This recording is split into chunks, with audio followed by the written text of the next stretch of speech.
Let us pray. Almighty God, we ask your blessing to be with us tonight as we share in this city council meeting. Pray your blessing upon our mayor and city council members and all who've gathered here for this time. Be with our community. We thank you for Jeffersontown and all who live and work here. Ask your blessing to be with us, especially remembering those that are ill and remembering our first responders to keep them safe and well. Bless our nation and this world in this season of Thanksgiving. For it is in your holy name we humbly pray. Amen. I pledge allegiance to the flag of the United States of America and to the republic for which it stands, one nation, under God, indivisible, with liberty and justice for all.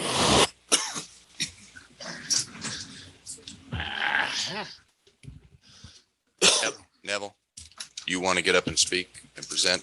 And then afterwards, you're willing to stay and see the presentation of the new police department or leave anytime?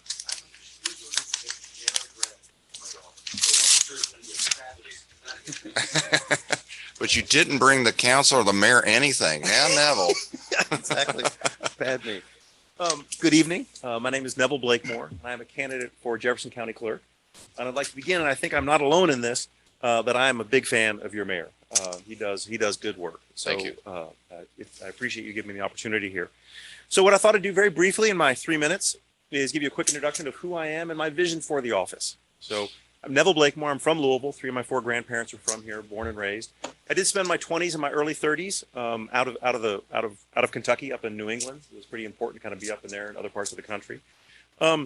I live off Zorn Avenue, and have actually hosted for the Jefferson County League of Cities, your all's annual party. And professionally, have a lot of experience in entrepreneurialism, buying and selling companies, professional services, marketing. And for the last 5 years or so, I've really been working what I refer to as a full-time citizen, serving on a lot of boards, Restorative Justice, Volunteers of America, the Urban League, and a whole bunch of other things. That's me in a nutshell. And I have a daughter who's expecting Panera Bread pretty shortly. So, Then also you have been involved in bringing the tax, local option tax to the cities, even though you're not gaining anything from it. You are fighting to get it done. That is true. I'm working with several others. We've launched an organization called You Decide Kentucky, which basically is advocating for the constitutional amendment. So towns like Jeffersontown and other towns across the state can I'd be happy to present on that as well, actually. No, I've got that. Okay, all right, you got it. All right. So my vision for county clerk is twofold. I want to modernize the office, and I want to serve as chair of the Board of Elections. So what do I mean by modernizing? You probably all each have with you right here a phone, stuff like this. It does extraordinary things, okay? And 3 things that aren't even really that extraordinary, pretty average right now, are scheduling appointments, sending and receiving text notifications, as well as FaceTime. None of those features are available with the county clerk's office. And I cite that as an example of the modernization that is required. So there's a lot of technology and a lot of innovation opportunities. In my 30 plus years of business experience, there's a lot to be done there. I also envision in the modernization that the offices, the remote locations, and you just have one obviously right over there, those can be almost sort of like community centers. What I mean by that is there's an extraordinary service called United Community, which is offered by United Way. And it's basically a shared platform so people can get access to social services. There's no reason that the clerk in all the locations couldn't be a referral source to that shared service. Not actually provide it, but a referral source. It's a longer conversation, but it's a good example of how I'm viewing the office. Its main asset is 700,000 people register their cars each year. So what can we do to get access to some social services while primarily modernizing the office? That's the big focus, but I wanted to give you an example of one other thing. The last thing is chair the Board of Elections. Voter registration drives, rides to the polls, attending naturalization ceremonies. There's a super opportunity to engage the electorate. I am a Democrat. This is a partisan office. I do believe that Trump is spewing lies. If I were clerk, I would have held press conferences last November explaining how our local system is safe and secure. For example, the polling machines are never connected to the internet. When you close it down, you have 2 printouts. You also have the USB drive. You have the physical ballots, and they are escorted by the deputy sheriff to the Board of Elections from the polling location. So that's an example, a good example of how I would engage the electorate. So I'm Neville Blakemore, multi-generation Louisvillian. I want to modernize the office and want to serve as chair of the Board of Elections for county clerk. A little over, but any questions? Thank you. Yes, sir. Yes. I'd like you to take this same program. Mike. I think you ought to talk to Michigan, Florida, Arizona, Ohio, and Illinois about how to secure border tabs and all that stuff. I mean, I think we did a good job in Kentucky because I go in there and have to show an ID. I think I appreciate that. Yep. Yep. But these other ones apparently don't care about that. And I think that's downright illegal and bad business. When you vote, you have to prove who you are. I'm fully supportive of that. Yeah, but a lot of these states don't have to prove. A lot of these polls don't do it. And also to clarify, while I'm very excited about serving in this office, it is a local office, meaning I know. it's the legislature that sets the law of the land. It's the state board that regulates it, and it's the local board that implements it. So again, I don't want to undersell it, but by no means, I can't help Arizona, basically. I know. I'm just venting, but I would appreciate like to. what Kentucky's doing. But Anything else for Neville? Am I allowed to give some propaganda to each of you? Sure. All right, thanks. One. That's it. Just Yeah, one just one. piece, Neville. Nothing more. You can't give me any more.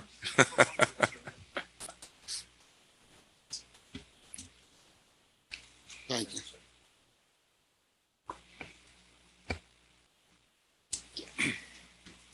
Thanks, Neville. Appreciate it. Thank you. Thank you. Thank you, sir. Good luck.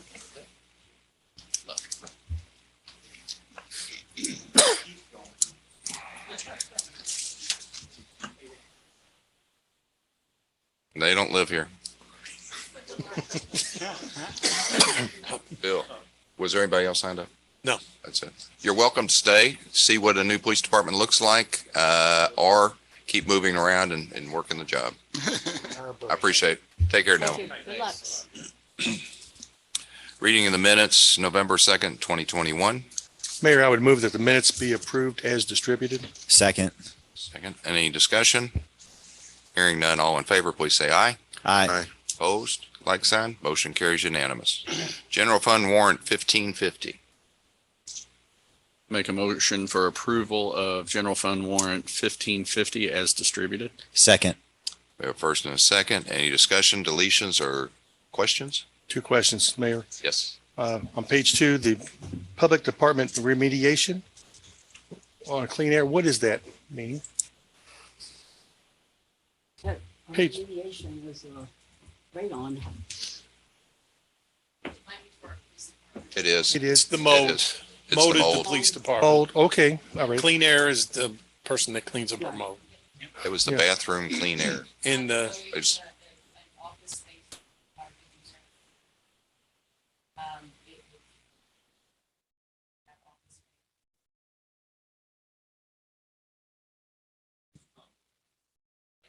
Oh, wow. that's what's wrong with Tom. Oh, okay. Yeah.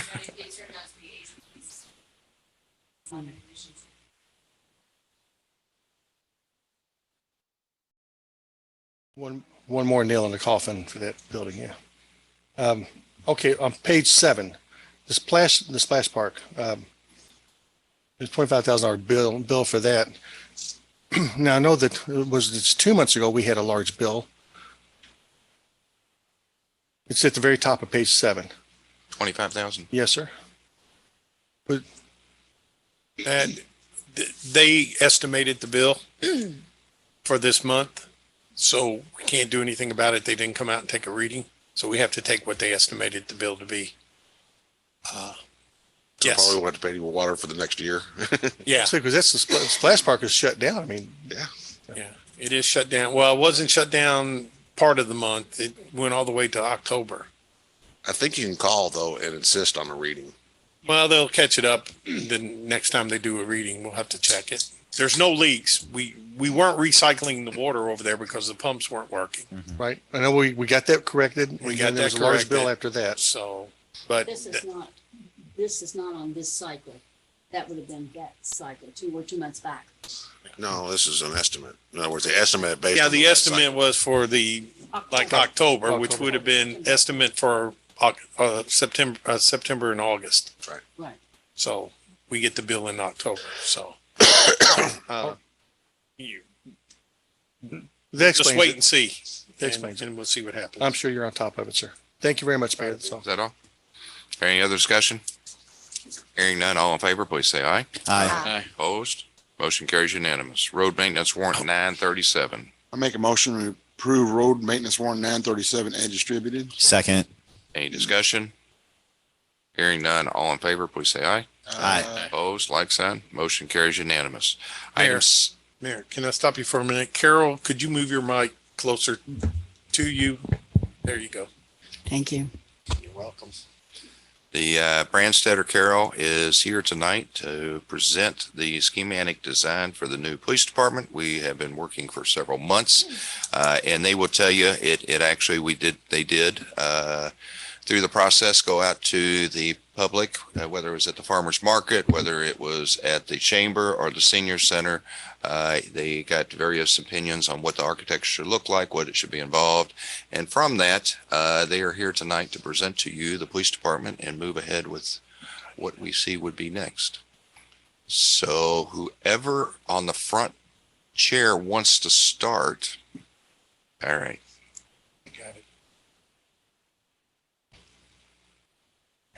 Good evening. Hi. My name is Monica Sumner. I've met some of you before. I've seen some of you before. I'm familiar with most of the folks in the audience. We are excited to present our conceptual design tonight. We have worked very hard, as many of you have, to get to this point. Again, my name is Monica. Eric Chambers is here, and Phil Schilfarth. And we are the team that has been here and is working and driving on the project. So we have just a short presentation and really want to entertain questions and have discussion as you see fit. I didn't realize that was going to populate. So here's a schedule, and very briefly, the only point to make with this schedule is the last item, task 9. The final schematic presentation was originally planned to be done in November, and here we are. So we're pleased that we've met your schedule. We're on your timetable, and we just wanted to reiterate that. So let's go ahead and go into the presentation. As Mayor said, we did some public engagement sessions. This is some photographs from a chamber breakfast that we had. And the next picture, I'm going to go through these fairly quickly. Thank you. The next is we went to the Senior Citizen Center, had a wonderful crowd, very participatory. And then the next picture shows us at the farmer's market. Phil is in the neon green shirt. Yes. He did. He looked like a highlighter. And so let's wait just a second on that. But what we did at each one of these sessions was we engaged people with a very brief presentation and discussion about the plans of the project.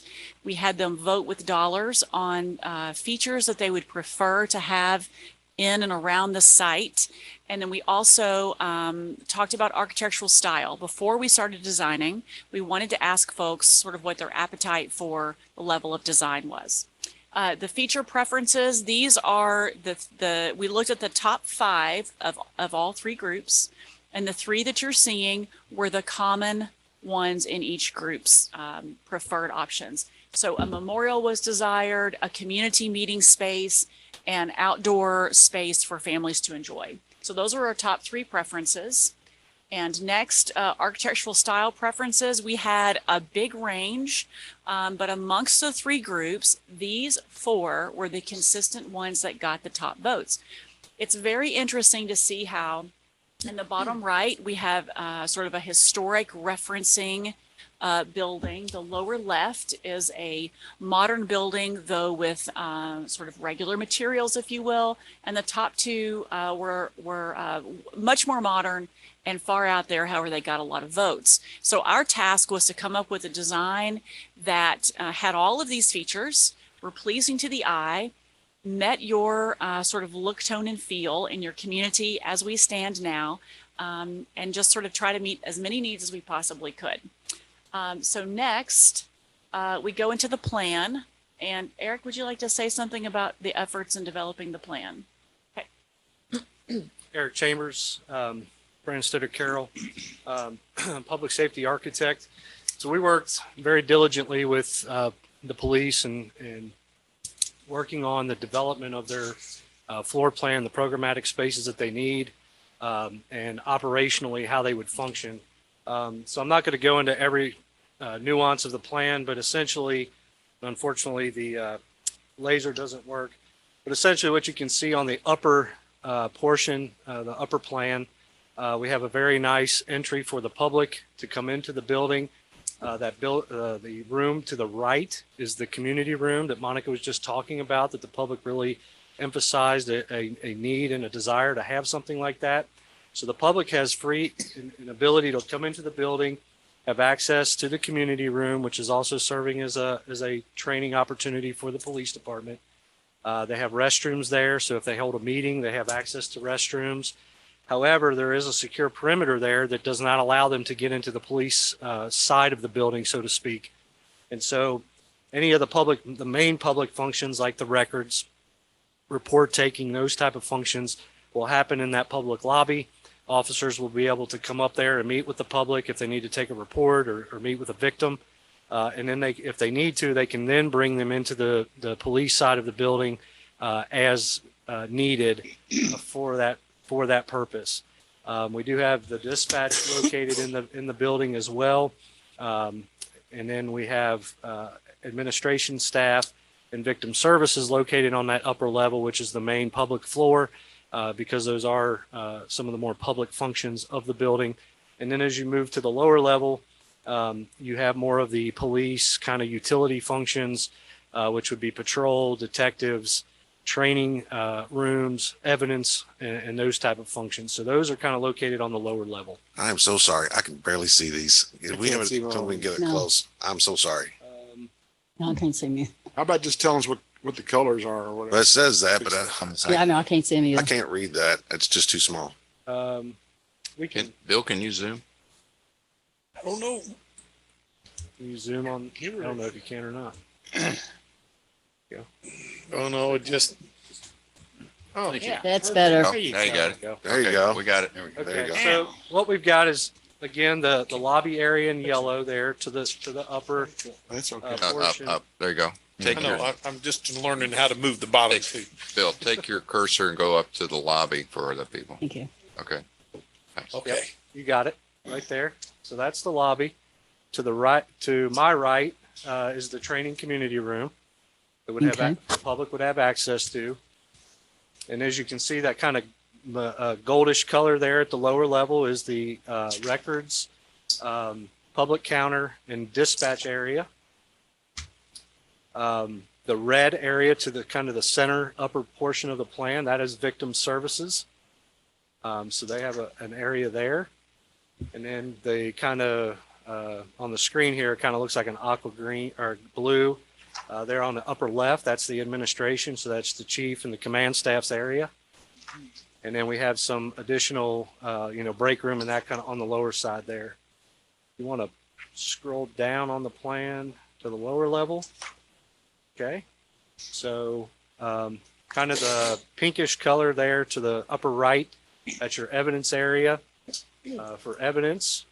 To the south of that, there's the green. Eric, Yeah. you want to say how the evidence area is now, the pass through and all that, kind of get into a little bit how evidence rooms have to be Sure. protected. Yeah. Our evidence has to be protected. So one of the things in chain of custody, especially mainly with evidence, is it has to be a secure environment. So when an officer brings in evidence to the police department, they come into the room. If you can move your cursor just a little bit further, Down just a further little bit. south. Down, right there. Yep. So they come into a room and they have it's what we call intake. So they can come in, they can bag and tag the evidence, properly get it, organized and put in with, case number, whatever it is. And they'll actually put it in the lockers that you kind of see just a little bit to the north there there you go. And so once they put it into those lockers, there is no way to re-access that. And so the evidence officer will then come in from the other side on the processing side and be able to take that out and then be able to distribute that to wherever it needs to go from the property room or if it's drugs, money, weapons, there's specific areas for that. And that all meets the standards for certification and that for the police department. I probably have a strange question, but who takes in the evidence? Is there one person at the police department that does that, or each person does their own?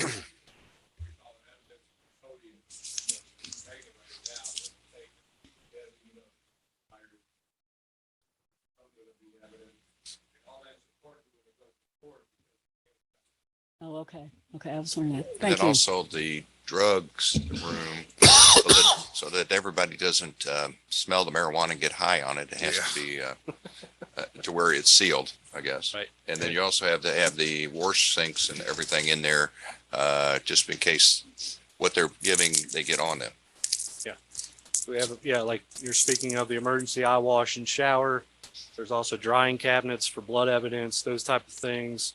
So all of that's been planned in here. Also found property, a large amount of storage for found property, bicycles, backpacks, things like that. That's always a place, stuff that they don't have room for. So we've planned for an area for that. That's on the second floor, right? This is lower level. Lower level. It's on the lower level. Okay.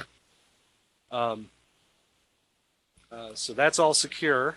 And then as we move to the left of the plan there in that blue color on the upper portion, that is the patrol area. So we have their workstations for them to be able to come in, do reports, offices for the sergeants, and a lounge area for patrol where they can, heat up coffee, make a quick snack, whatever it might be while they're in the building. To the lower, if you go south of patrol, yep, grayish blue. That is what we have CID and which is the detectives area essentially. And so there's meeting rooms, there's interview rooms there for them to be able to meet with a suspect or a witness. So all of that occurs in that area there. And then kind of in the centralized, right there, we have the male and female locker rooms, showers. And then to the right of that in the darker green, that is the training simulator and fitness rooms where we actually have the ability for them to do various types of training that they need to do to maintain their certifications as officers. It's kind of hard to see on here, but the tactical training fitness room, which is a little bit to the left of your cursor in the green, and the locker rooms is all part of what we call the storm shelter. The building code now requires that all public safety facilities have a storm shelter for the officers to be able to have a place to go in inclement weather and be protected so that they can still get out and provide public service. So Eric, would you describe what that is? The concrete and everything else kind of get into the floor and the ceiling and everything. So the storm shelter is essentially a hardened bunker that has to basically be able to withstand a 250 mile an hour tornado hitting it directly and the entire building around it collapsing. So if the officers are in there and that was to happen, God forbid it ever does, but if it did, that would serve as their storm shelter again, so that they would be able to, once the tornado passes, the inclement weather passes, they could then move out. It's essentially all concrete walls, concrete ceiling, concrete floor. It has to have bathrooms, which is why we utilize the locker rooms. So we already have those. We're not producing additional restrooms that we don't need that wouldn't be used. So Also has to have an access to get out. Yeah, I see that at the in case bottom. it's not closed. you have the access, the main access there, and then there's always a secondary, which is more of an escape hatch that gets put in there for a secondary. If that door for some reason was blocked, they would still have a way to get out. And that's the area all outlined in red dots, correct? Yeah, that's correct. Okay. Yeah, it's kind of hard to see on this screen, but yes, it's outlined in red. And then also in the area to the left of that, the interview rooms, we did that separate for the witness as opposed to the criminal work. Yeah, so if you see where his cursor is right now, those two are the hardened interview rooms for suspects. And then to the left of that, right there, the soft interview room, that would be for your witnesses that come in. I got another question about interview rooms. Uh-huh. Now, do we have an interview room that maybe I watch too much CSI that you can look through and you watch those people as they're being interviewed, or You do have we to not have have that a here? camera. We have it. Okay. I didn't know. Okay, that's it. This will not be held, that we will not be putting a cell in here. It goes under a whole new rules and regulations to do. So no cell at all. Okay. Is the, Sally Port, If you can pan over just a little bit, there you go. So can you pull the screen over just a little bit? oh, yeah, sure. There you go. There we Perfect. go. Perfect. Great job. So the sally port there, that's a vehicle sally port. The ability is to be able to stack 2 cars deep, but then also be able to pull off as you come in from the south side of that sally port. You could actually, an officer could actually pull over to the left-hand side, so traffic could still go by if they were there and had to do paperwork or whatever they might be doing. You can see on the bottom right-hand corner there, there's the canine kennel. So for the canine, they have their own place to be able to put them when they bring them to the station. They do have an outside area so that they can go out and use the bathroom, get some exercise. And then if you see to the left of the sally port, you see there's kind of a line of rooms there. There's a decon room. So if they come in and they've been in a house that has bed bugs or they've gotten blood on them, they have a decon area for that. There's a bike storage for the bike patrol. So they have a place to put their bikes, come and pick them up. And then there's also additional found property there. And then the accident reconstruction storage room for the accident reconstruction equipment that they need storage for. So all of that's been worked in on that left-hand side of the sally port. Could you kind of go up to the first floor, Bill, and kind of talk about the dispatch area? It's hardened. In the upper floor? Right there. Yeah. Eric, Mayor, before he goes up, Eric, what is the difference between the armory and the weapons room? There are 2 different areas here. Yeah, so the armory, you see here, where you pointing? Seized in ours. Oh, yeah. So the ammo and armory room would be for police weapons and ammo. The weapons room and the evidence up in the pink, kind of pinkish color, that is for evidence weapons. So if it sees a gun, that's where that goes. Thank you. On lower level, is it set into the ground? Yes. So Well, Like a Ronnie, walkout. it's the fall of, I'm sorry, Eric, go the ahead. fall of the lots from, if you're looking from here, you would see the second story just because of the fall of the lot. When you're looking from the opposite side, you'd see both stories. So it's just because it's like a walkout basement type thing. Okay. So It'll we, probably make more sense in just a few slides. All right. We have some images to show you what the building outside looks like. It'll help with that. kind of go over the dispatch and how we set it up, put bathrooms in and everything else because of what dispatch doesn't have right now. So dispatch is on the lower side of the plan and the kind of mustard yellow. So right there where your cursor was, that is the dispatch room. That's where the actual physical consoles are, where they're taking calls, and those are happening. So that will be set up for dispatch to take the calls. To the left of that on the plan is essentially support functions in the event, a dispatcher needs to use the bathroom, they need to get up and take a break. They have an actual kitchenette there down in the lower left corner. They do have some equipment storage for computers, monitors, things like that they use. They have to be able to get up and running pretty quick if something happens. So that's there. There's a bathroom. They do have filing needs because they have to access files as they're, for different things. And then they do have some lockers. So when they come in, essentially, we've given them the ability for them to have the necessities that they need on their shift within that space so that they're not having to get up and walk all the way down the hall, because with the nature of dispatch and what you have to do in that environment, they need those resources right there. There is a quiet room. I can't see it from here. A quiet room? I don't think What's you that did. for? Got the locker room. That's right. Okay, sorry about that. But there is a conference room. There it is, right there, where your cursor is.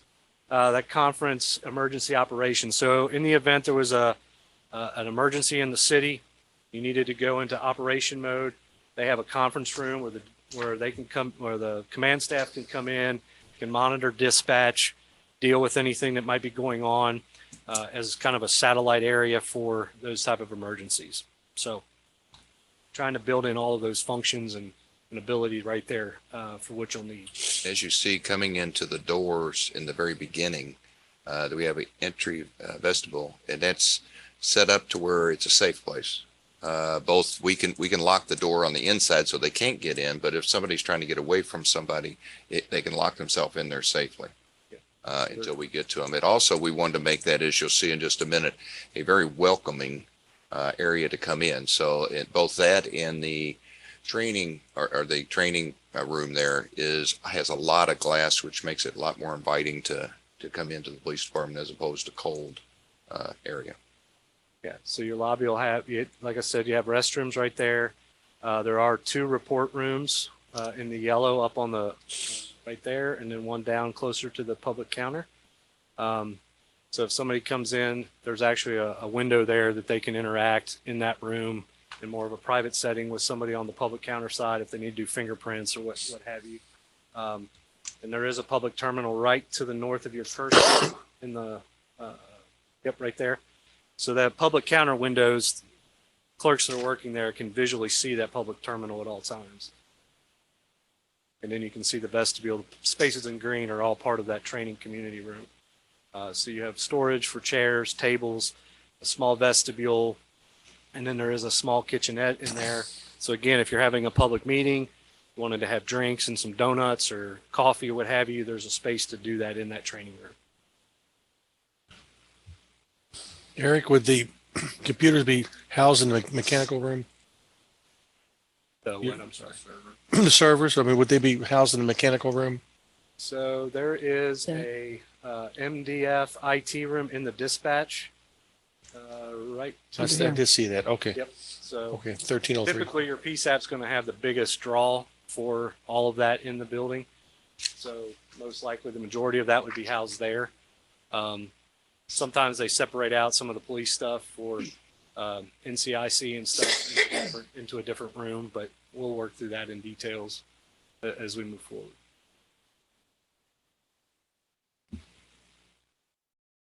You can see the large stair and elevator right there in the center of the plan that takes you down to the lower level. One of the things we have there that you'll see in the images that Monica's going to show you here in a little bit, we do have a clerestory to bring natural light down to the lower level. Again, just a features place where as the officers are moving through the building. Obviously, that's part of their circulation path, but we are trying to get natural light down into the building, making space in that lower level. That's true on both stairwells. Yes. In the back stairwell, you see the door that a little bit up to the left there, Bill. That will be the main entranceway from the parking lot for the police department to go either on the first floor or the second floor. We can jump to the site plan or right now. Anybody else have questions on the site plan? No elevator? Right here. Right here. Elevator's right here beside the other stairwell. Okay. Any other questions? There's a lot there. It took a lot of time and effort. The police department worked through every detail. In fact, they worked on it prior to this in the original conversation, and then they fine-tuned it even more over the last 6 months. And through this, we visited a lot of police departments to see what they did right and wrong. So, Brittany, is there enough storage? never.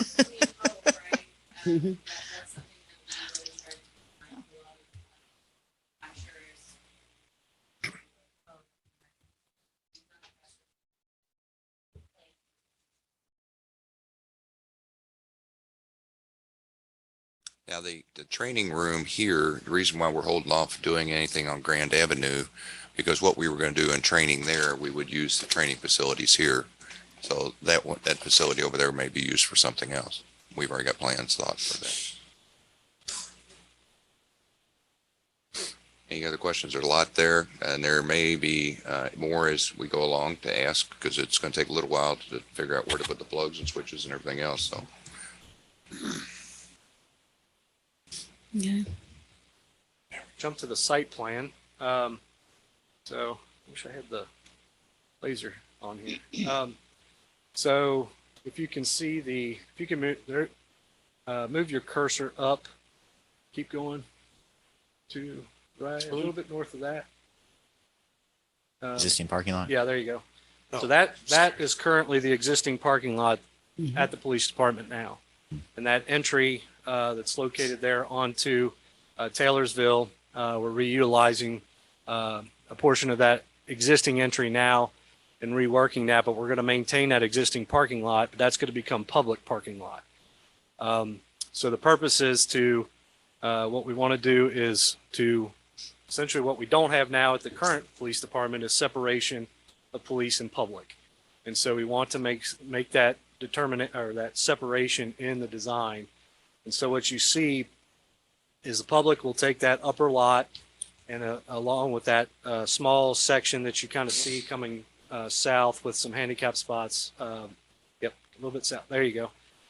So that would be kind of your quick pull-in parking and accessible parking in that location. And then you can see we have a nice plaza for the main entry to the building for the public. And you'll be able to understand these features a lot better in the images coming up. But we have the memorial to the left and some flagpoles on the left-hand side there. We have a fountain and some plaza space to the right. And those kind of boxy looking things that you see kind of coming down the center of that is actually planters that we use as a passive deterrent so that a vehicle could not pick up speed and try to run right through the front door. Yes, that is things we have to think about in planning for police departments. So that's a passive deterrent that beautifies the space, but it works in the sense of protecting the building and the public from a rogue car. The kind of bluish shaded area, yep, right there, that's your existing police department location. And you can see what we're doing with that. When that portion is able to be torn down, that will become the secure parking lot for the police department. And so there'll be an access out to. Sorry. Now, what do I do? Uh-oh. Maybe you need to go back. Left arrow a couple times. Sorry. Unveiled it too fast. Yeah. But you can see. Don't we have ask Bill to be a surprise guy. Gave the Christmas present away. So we have that access road. You can see that wraps from Taylorsville up to Burt there. And so the police would have multiple access. They'd have access to that access road. They'd also have an egress out to the public parking on the other side, so that if there's an emergency situation and they need to get out quick, they have access in either direction. That's a new road on the back of the police department. It's there. We have the easement, but it's never been improved. And then you can move your cursor south. Keep going. Okay, there's the new facility. You can see the vehicle sally port there to the left-hand side. And then there's some parking adjacent to that for pull-in, bike patrol, trailer storage for various trailers the police department have. And that's adjacent to the vehicle sally port. So that's still all within the secure perimeter for the police department. The red arrows that you see on the plan there's one right there. So that was the door the mayor was alluding to in that stairwell on the upper level. So officers who are parking in that upper lot will have a direct access into that stairwell. If they're going to the upper level, they just go into the upper level. If they want to go down to patrol or detectives, wherever they might be going, they can go down the stairs. They have direct access. So they're not having to transverse a whole lot of area of the building to get to where they're going. And then you can see the other two arrows are lower level. So if you're coming off of the Sallyport parking lot, or if you wanted to go out and have lunch outside north of the Sallyport there, they have an access on the secure side, but then there is also an access on the back side that's non-secure for just really from an egress standpoint more than anything. Eric, the lowest arrow that you talked about, isn't that where the K-9 unit's going to be coming in and out? Yeah, it's adjacent to that. Okay. So there is the K9 is, the arrow might be sitting over top of That's it. where, I'm talking about this one here. Right. There's also another door. You see the little white place in the middle, Yeah, but that's more of a emergency exit than That's what I said. It's in that room, yeah. yeah, that's where the storm shelter is, that other one. Yeah. So we will be adding the road alongside the southern part of the building will be widened and brought back, and then along the backside where Bill had the arrow, that's all continuation of what's right next to here. Right. Now, one concern I have, one question I have anyways, the existing parking lot. Yep. What keeps people from, the public from parking there, than taking a left turn? Taking a left turn. They- Where? they- Coming out of the parking lot. Yeah, is there gonna be a way to keep them from turning? No, it's a road. It's road. It's a road. I know, Right but- here, there's a private home right there to the. Yeah, on the left. I know we want the police to have that road, They but they can go around the building. They can't get in. It's all fenced. You can't really tell. The dotted line is a fence. okay, so that road's not gonna be restricted. No. Oh, Yeah, so they'll have access to Taylorsville all the way up to Burt. Public could drive down that at any point, and they will. but it's fenced at the police entries to keep them out of the police area. But there's not a fence on the Sally Port. Yes, it comes all, you can't see it right. Yeah, it's all the way down and It around. comes all the way down, it comes over and then comes up, but the Ah, Sally I see Port it. door itself is a secured I door. understand.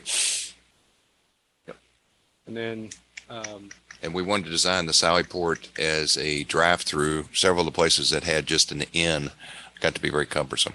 So it's a lot easier doing a drive-through. and I failed to mention the blue arrow that's at the front of the building, obviously, is the public entry. So Does everybody know what a Sally Port? I guess you kind of went through it. It's whether it could be a criminal, could be a person of interest, it could be evidence, it could be many things. And when you get a Sally Port, even the evidence, the door going down the hallway is extra large, so we can take evidence down through there. So from the Sally Port, the gray corridor that goes down to the evidence in kind of that pinkish color, there's a large door there so that they can get large items straight down the corridor and then straight into the evidence room. So we've oversized doors in order to make their life easier because they do have large items at times that they need to don't work through a 3-foot door. So And before you asked, because I asked, why didn't you build a bunker on the north side of the building? Because you already got concrete walls. The disadvantage is you have to put the exit someplace, and we wouldn't have any way of getting the emergency exit out that way. So that's why it's kind of where it's at. It also acts as a bunker for the dispatch above it to Top and protect bottom. them. yeah, the PSAP basically will follow the same hardening. So it also has to stay protected. You know, currently our dispatch also acts as the, I don't know what you would call it, the person who, Front door, yes, sir. it's very unsecure. Right. So how are we going to, we do it through cameras and TVs now when people come in through there? Now you got the administrative room right there, that's next to them. It goes straight down, Bill.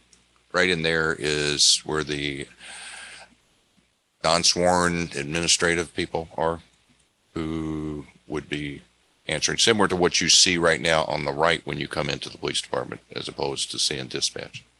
Actually, Ray, if you look at where we are now, you've got the dispatchers on that side of the wall, that's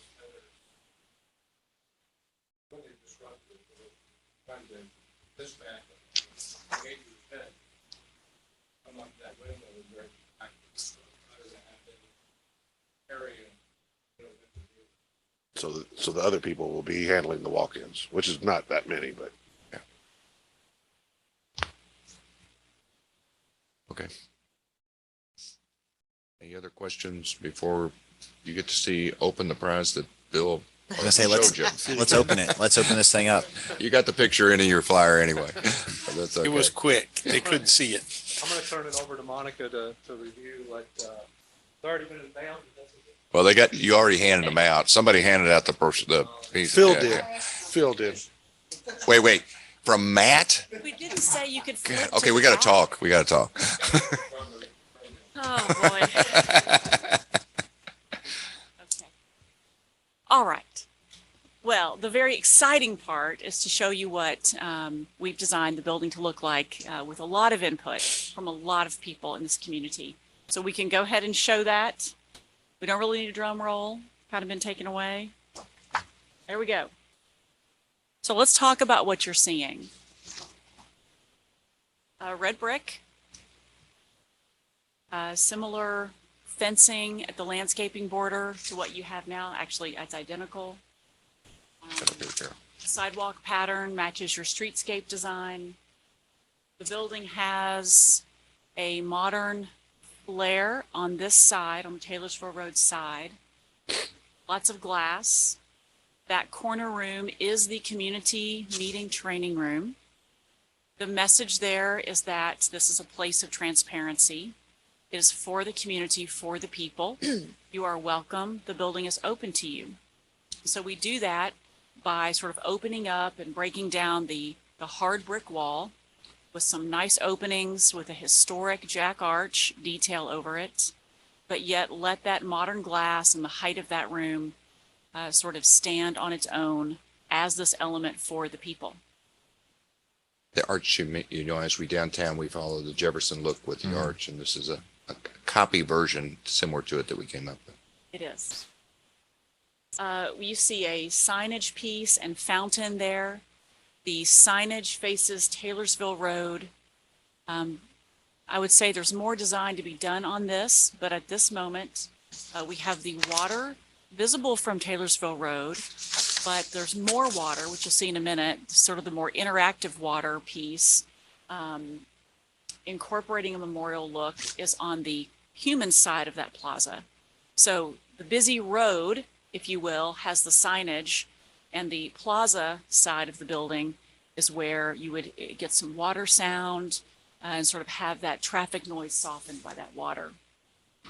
We're showing the large planters in the middle. They're illustrated as gray here with a purple lavender color flower. Those are barriers to vehicles. So you can see how they would look like an element of beautification, but provide safety and security. Should they be Flags more I'm sorry? this way? They're actually stopped because that looks pretty wide.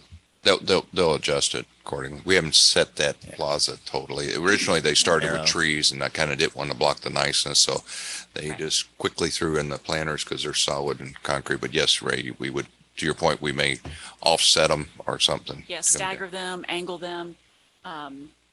Yeah, so we're looking at sort of a big picture notion, and every one of these elements would deserve an incredible amount of attention by the appropriate person on our team to detail that, all the way down to those planters.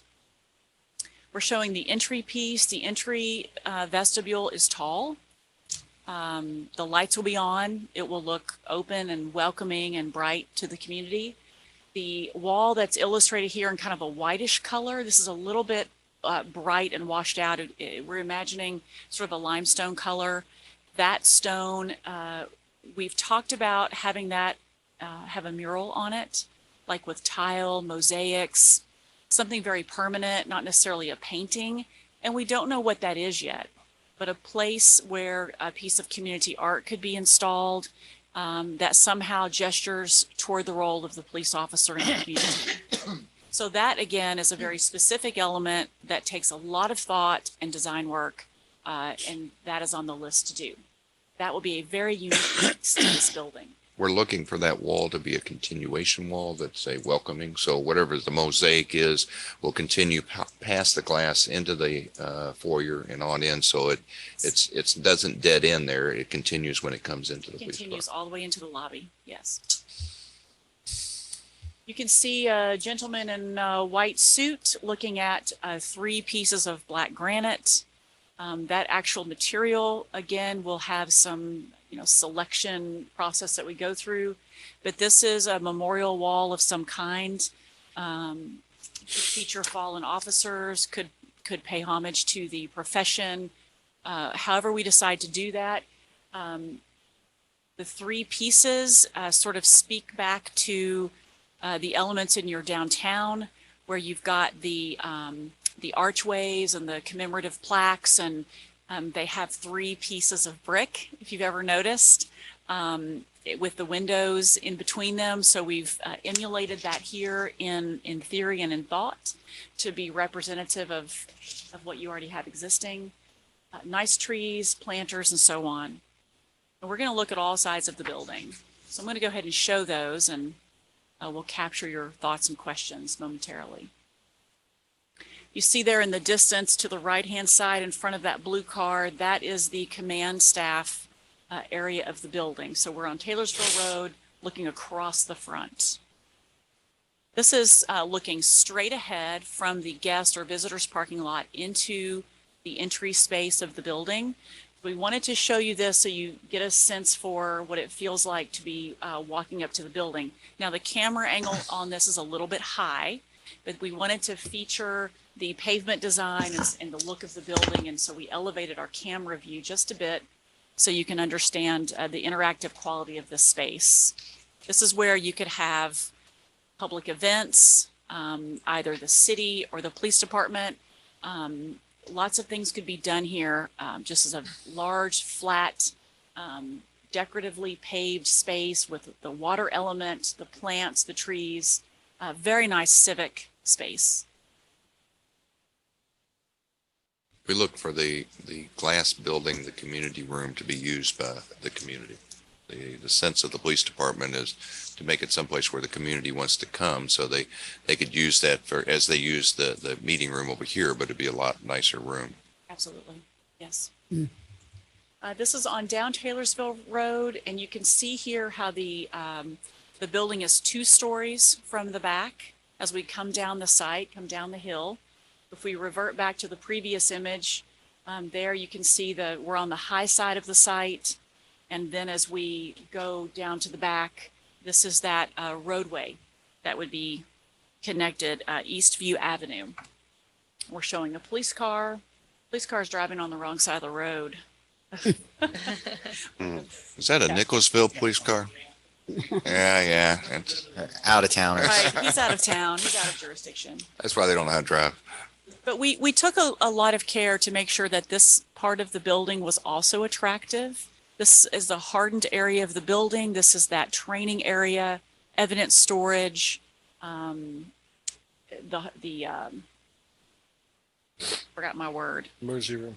Yes, all that. There's that door that's coming out of the hardened area that you see there, and then on in the distance, back to the left of your screen, is where the canine entrance is, and some of those places back there. So, but this needed to also be attractive. We looked at putting, or they one time brought mock-ups of fake windows down through that wall just to kind of break it up. But the discussion, I forgot, was it Matt or Brittany brought up about just putting larger windows at the top, and we didn't really care for fake windows. We wanted something that was realistic, not fake. And truth be known, you could have a nice hedgerow, some nice, tall, fully developed like viburnums. We've got some arborvitae here, and so a lot of that will be buffered. But we find in our experience when we show a lot of plant material on the renderings to try to make them look realistic, then people say, well, what does the building look like? Can you move those trees? So in reality, you're probably going to have some foundation plantings around the base of this building, which will enhance the way it looks. I was going to say, I just said that it needs some landscaping down that side. That would break that up. So if I'm projecting, but had I shown a big hedgerow down that wall, someone would have said, well, what's behind those bushes? Are there any windows? What does it look that would like? have been Vince. Yes. Yes. Somehow incorporating the police badge, the department's emblem in the wall there. You can still see the community room as a prominent feature. So we're very pleased with how this has turned out. Now, this is a split view. These are a little bit more simplified drawing without all of the fanfare, just to really let you look at the front elevation of the building. So it's more of a flat drawing. You see the community room on the left. I'm looking at the drawing on the top. Community room on the left, the entrance piece is tall. Then we have restrooms, the 3 windows to the front, there are offices. The command staff is in the stone piece of the building. And so that's how that looks. You see people and cars, which help give you a sense of scale and perspective on the size of everything. So when we originally started doing this, where the command staff was, it would look like the brick of the other ones with small windows, and it almost looked like a school. So the chief requested columns. So that's why you have the stone columns. So this is a combination of a lot of ideas that have come forward. So he wanted the columns, and we also wanted, they suggested something that's architecturally different all the way down to break it up. So they brought in the all window, which would be safety glass and tinted. Can I ask one quick question here real quick? Absolutely. This parking lot is the public parking lot, right? That's open? That's police. Secure. This is secure. Okay. This is where the current police Okay, station's at now. because I didn't see the fence, so I was thinking that this was the public parking lot. Then it was going to be the torn down building police officer parking lot. So where would the fence be on this also? On the outside of these police cars down on the lower level and On Up the hill. You really can't see it where the fence would be. It's in the foreground of the picture. Like there would not be a fence between the parking lot and the building. Okay. Okay. Kind of like the landscaping. It's just not on there so we can see the building. Yeah. Something like that. Okay, gotcha. The fence looks weird on a drawing like that. No, I'm with you. Thank you. It is.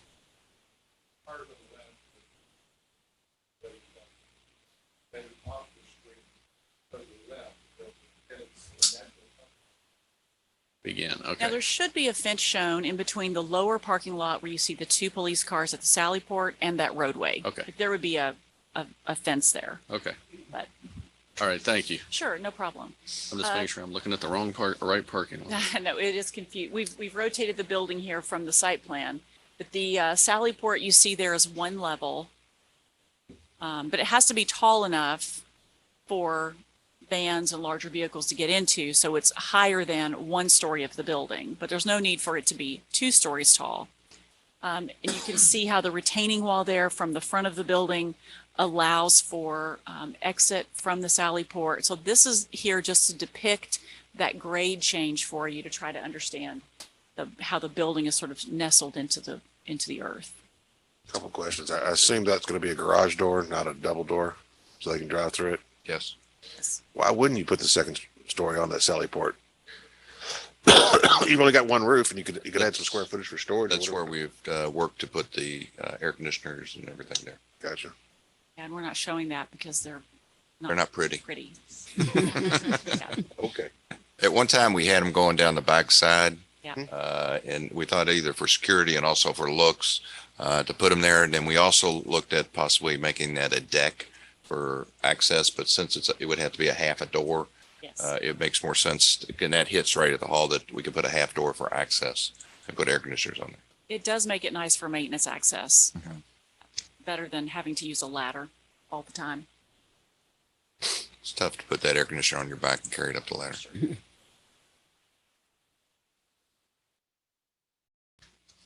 And back to the money shot. Okay, hard questions. How much is it going to cost?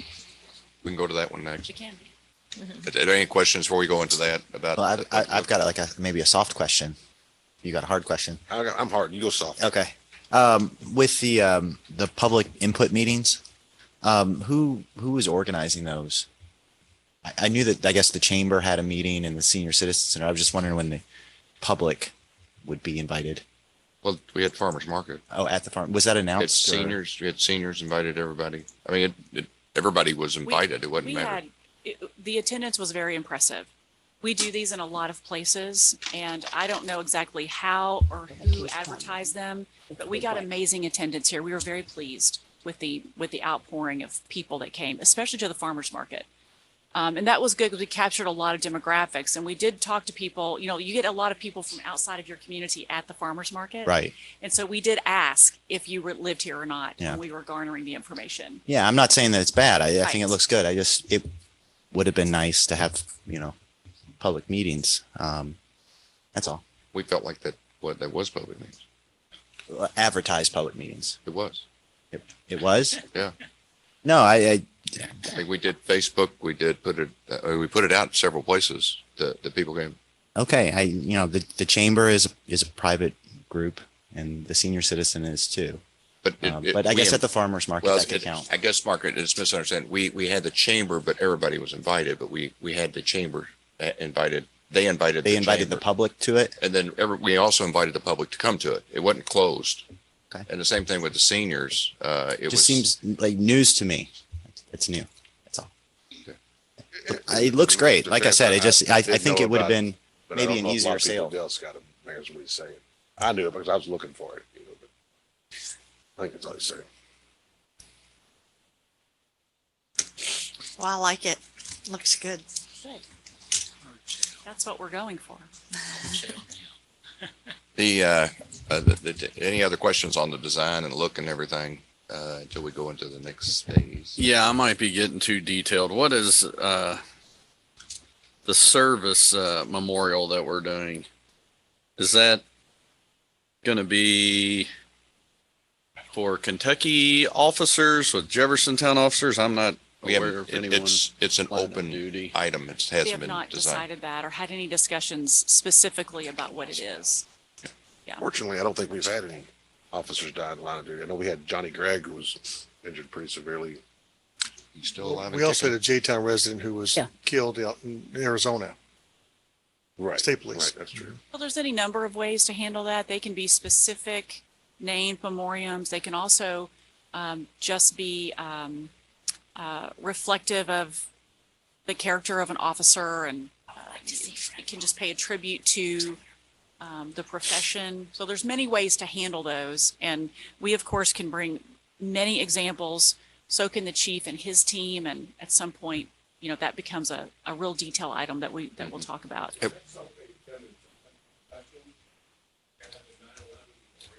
Mm-hmm. Yes.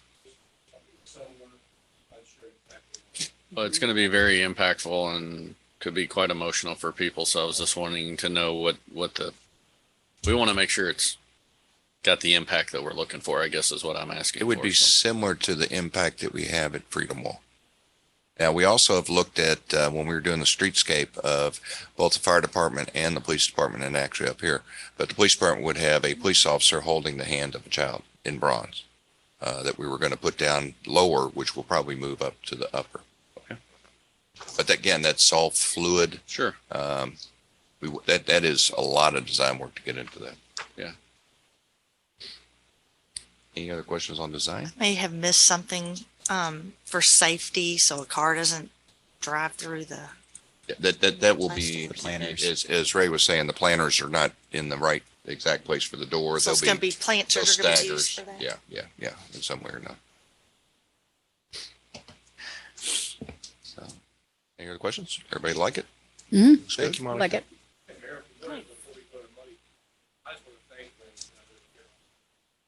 This has changed a lot.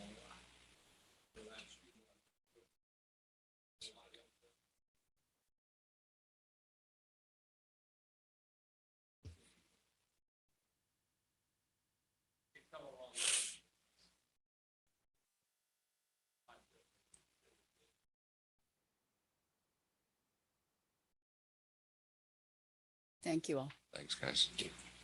So on your, on the item 8 is a resolution authorizing the mayor to execute the contract comprehensive architectural design services for the next step in this process. The process started 2 years ago, at least, on where to put the police department, and we looked at all different places around the town and decided to keep it downtown, and it finally developed to where it is located now, to keep it out on Chelsea Road so people know where the police department is, as opposed to back on College. They did that study for us also to see what the best place would be, and by putting it where it is, the police department can be functioning until the day we carry the equipment over to the next building. And then it allows us to tear down the building and use it for parking at a later date. So the next phases, schematic design was the first phase. And as you see on the sheets that were sent to you, the breakdown of what we need next is they'll do the design development phase, and the design development phase is actually where you get your blueprints. They tell you how your plugs are. They tell you where the fountains are. They tell you everything in the building down to the detail to where it's a biddable product. And then from that, they have a biddable specs to where it says what they have to do. We're looking at possibly doing some version of a contract manager on this. The contract manager, unlike a traditional bid where you put the bid out and the person Smith Construction bids it, builds it, gets it done. You write them a check and you walk back in the building when it's done. A construction manager is multiple ways of doing it. It could be anywhere, what I call a 1099 employee, like we did at Public Works, or it could be somebody like a Kelly Construction that would come in and then put out separate bids later for all the different specialties, and the bids will be accepted in the order that they would be done, and they would manage it. We're working on what that would look like. We're probably going to some kind of construction manager way, but we're not sure. But during that process, the bid would be a big set, and then also would be able to be broken down into electrical, air conditioning, and the different genres that need to be done. And then at the end, once the building is built, you have to have somebody that helps you oversee it, as the architecture does, or the Brandstetter would be the one overlooking it. It wouldn't necessarily be the day-to-day operation, and we're working those details out, but they want to make sure the steel that's there, the concrete's there, is done right, done properly, and then if there's any changes, skin sheets or anything, that they would be involved in. Now, the contract does not include, if all of a sudden we come out on day one and we say we want to change the whole design of the building, that's a whole different, on when we get ready to build it and we change it to be an L-shaped building rather than a square building, that would be something we go out. But we don't see, through 2 years of doing this, 6 months of schematic design, we feel like we're down pretty close to exactly what we want, unless we find something that would work better in the process, and they're willing to do minor changes within the contract. So we broke it down into the process of what the pricing and everything. Usually it's on a percentage of what the product would be. I am one that kind of feels that if we do a percentage, the incentive isn't there as much as if you have a flat contract. So I asked them we negotiated a flat contract to do this, which was a little below what they actually asked for, but they're willing to say this building is so fantastic, they want to do it and come be a part of us. I actually met their president at a function. He's a nice guy. President or owner, I guess. But anyway, so we've come up with a flat price because if it's a percentage, and I trust them completely, but the incentive of the flat price is if they can find a better way, they will. And they did do that at Nicholasville. Rather than the concrete walls, they came up with a simulated block structure or something. What was that? Forms, and it saved money on the onslaught, because as prices go up and down, it may have to be adjusted up and down. And our conversation is if a price happens to be $10 for a switch or $20, it's still a switch, and they agreed. So that's why we kind of came up with a flat price. You would have the design and development phase, which is the 25%. And that's $140,900. You'd have the construction document phase, which is $281.80, and then you'd have the bid and the negotiation phase. So that way, when people put in bids, we don't have the capability to tell you if the person bidding is bidding properly or has the capability of doing what they need to do. They would sit down and look through the bids and see if it not only help us put the bids out, but when the bids come in, to make sure they're qualified bids and qualified companies to give the contract out. As you know, we've had a situation where we had to take a bid back on some things, and so we don't want that on this type building, this price of a building, for that to come about. The construction administration and inspection is the one that once we start building, they're on our hip, and we worked out to where we still control any changes, but we agreed that if they are architecturally or engineering needed, that they are the ones that say this can or can't be. So we still have the ability to say what the change order will be, and we have final approval, but it's still a process of a partnership with somebody like Brandstetter moving forward. From this, we would put it out for bid, as I mentioned, and then the process would start for the construction of the project. The building itself is coming in at about 8.3 million, 8.3 something. I'd have the numbers someplace. I don't have them right with me. The building is about 1.883, and the land is about 1.3.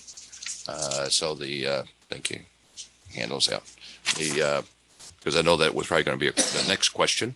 The site and development and drainage and parking and all that is about 1.3, but several of that can be done by our public works. So that probably could be brought down And the building, we more than likely probably wouldn't touch as far as public works that we see at this time. Because it is a full product, but like the landscaping, the road building, the parking lot, some of the drainage, some of that the public works will be able to do. So what you see is basically the two ways we're doing. So tonight we're asking to move forward with the design. Well, the second part of the contract, which is $563,600. That includes the design phase, which we've already paid them. That's not Or does not including this- include it. That's not including this 9.6, correct? No. I have a question, and I don't know who's going to answer this. Is Eric? That is Eric. Yes. No, Was that your question? My name's going to be, my question is going to be to Eric, I guess. Eric, who is the construction administration and inspector from your company? Who will be here for the 50 visits that you have in here? So it is a joint. We have a construction administrator, Ian Beatty, with our office, who is a certified construction administrator. So he's the one that will be the one showing up. I will also be involved. Phil will be involved throughout the entire process. So we don't go away when design's over with. We're still involved. Right. Working, if questions come up, because we're on the design side, Ian's handling more of the construction questions and dealing with the contractor in the field. So, he's making sure that the steels, they're putting the steel in correctly. They're not cutting corners, putting stuff in they shouldn't be putting in. Right. I understand how that works. That's great.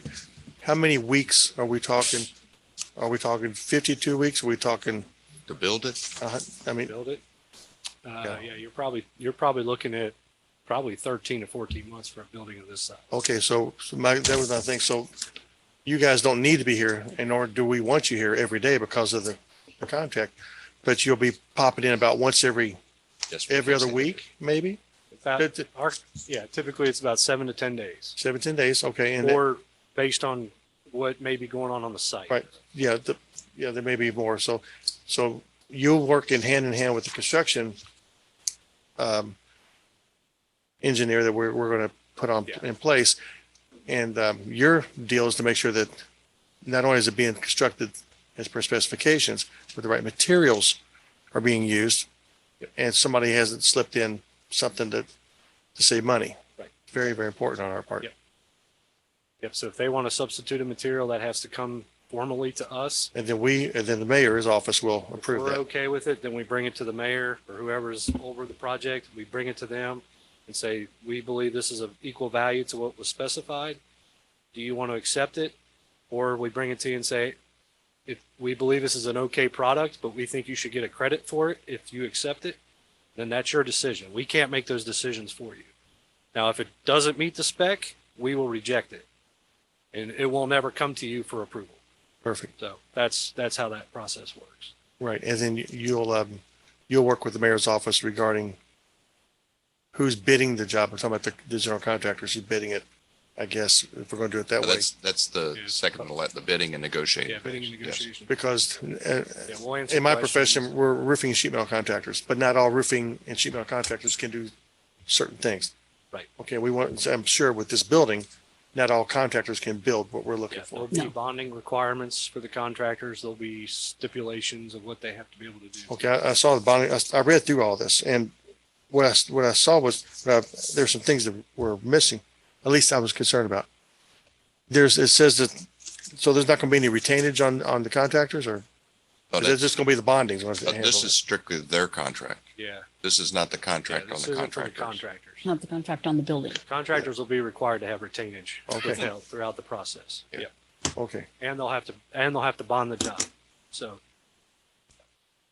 Okay, and then it says that if the mayor's office decides to have you put the line items, if you will, for what the cost of everything are, you guys would do that for us, because he's talking about using city employees to do some things that would need to come off of that contract. If we so choose to do it, he may decide not to do it that way. yeah, so as we're going through the next phases of the process, we'll continue to do an estimate, and that estimate will get more detailed each time.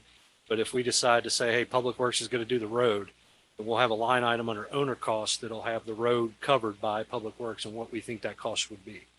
Okay. So We're going to give you our the estimate of that. I'm not going to know what value you guys will get when you bid or do the work, but I'll put what we think that number is. What you thought? So if it's Yeah. $100,000, that's what the number is going to show for Public Works to do that.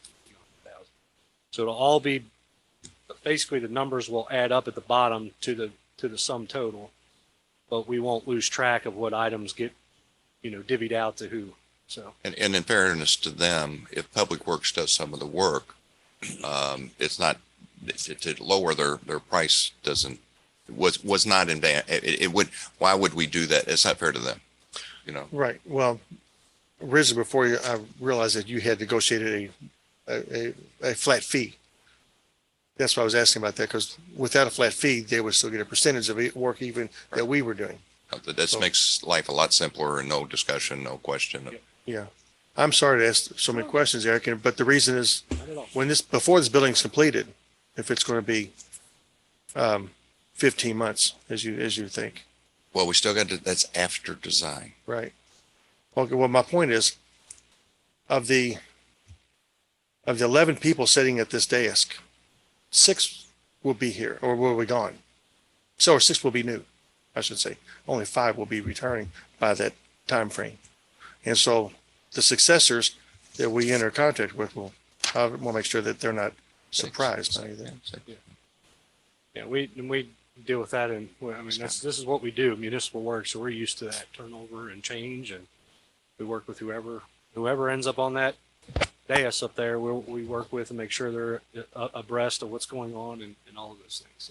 So We have all the confidence in the world in who's up here now, and it will continue on. So, thank you, Mayor. I think that's all the questions I had on this. Thank you, Eric.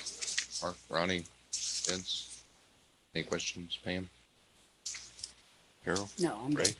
I've just got a few points. I mean, I think we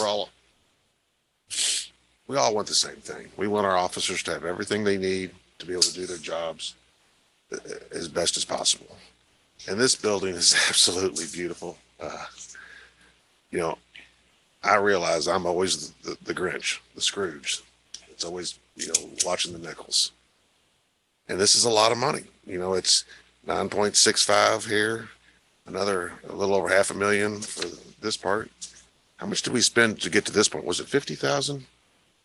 To get the what? To get this thing done today. Was it 50,000? It was 30. It was 36. 37.5, I think, or something. 37.5. The number you see would be 600,000. Yes. Okay. 36.4, I believe, Ray. Makes it. It makes it even 600.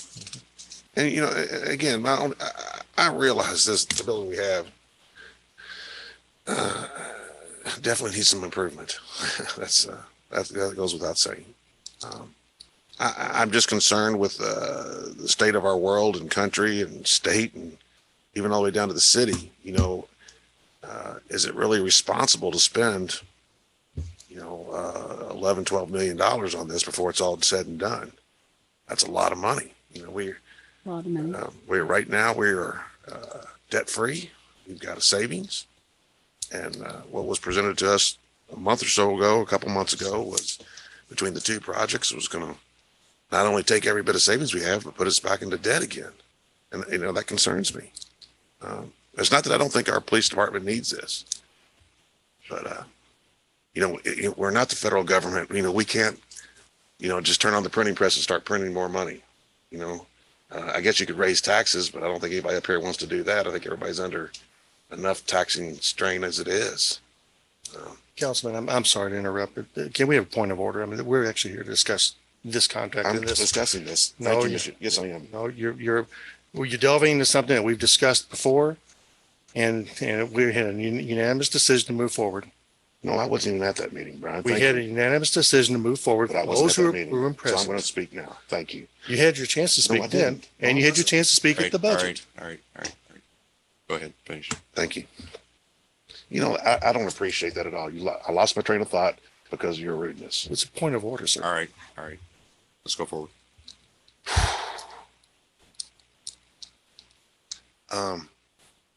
This delves into the other money situation.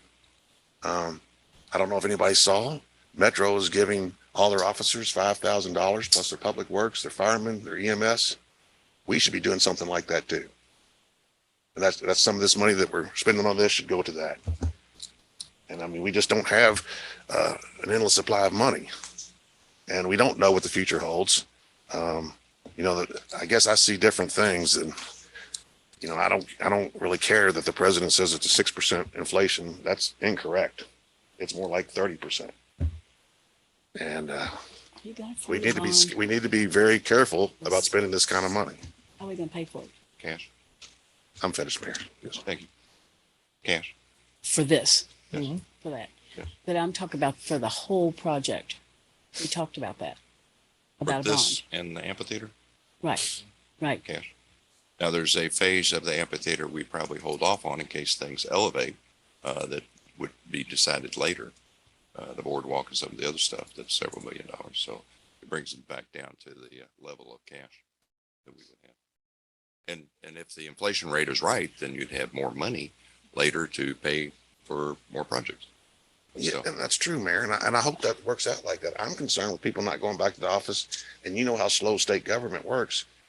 Are we going to be able to tax these people whose offices are here, but they're now they're going to be working from home? Well, that's where the majority of our money comes from. I'm just concerned about that. I think it's a beautiful building, and I think our police department definitely needs some improvements over what we have.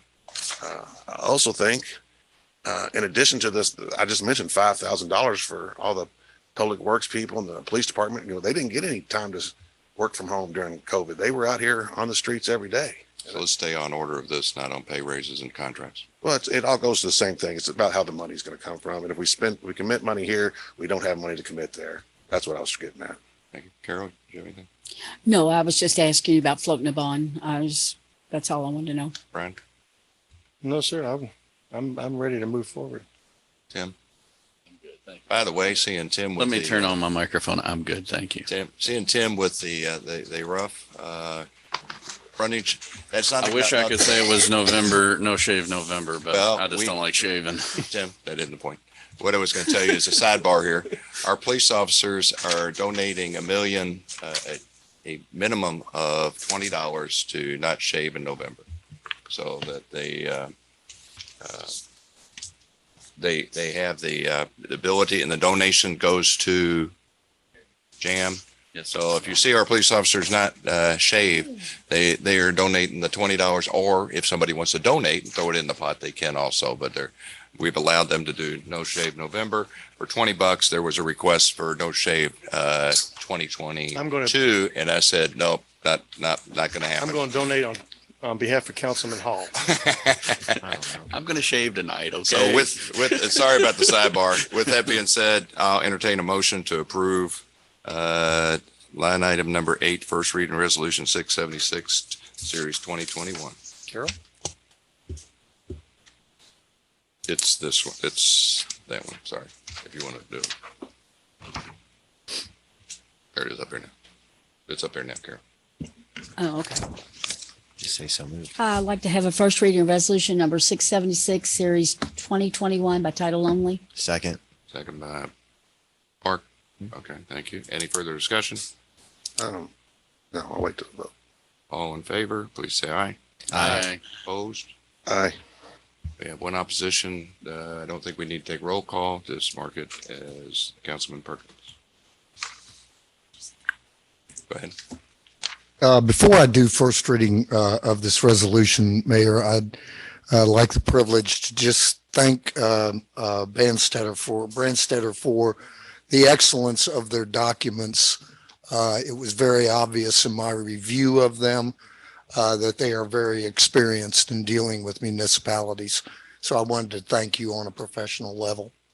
That said, this is first reading of resolution number 676, Series 2021, a resolution authorizing the mayor to execute a contract for comprehensive architectural design services and related construction services relative to the police and dispatch project.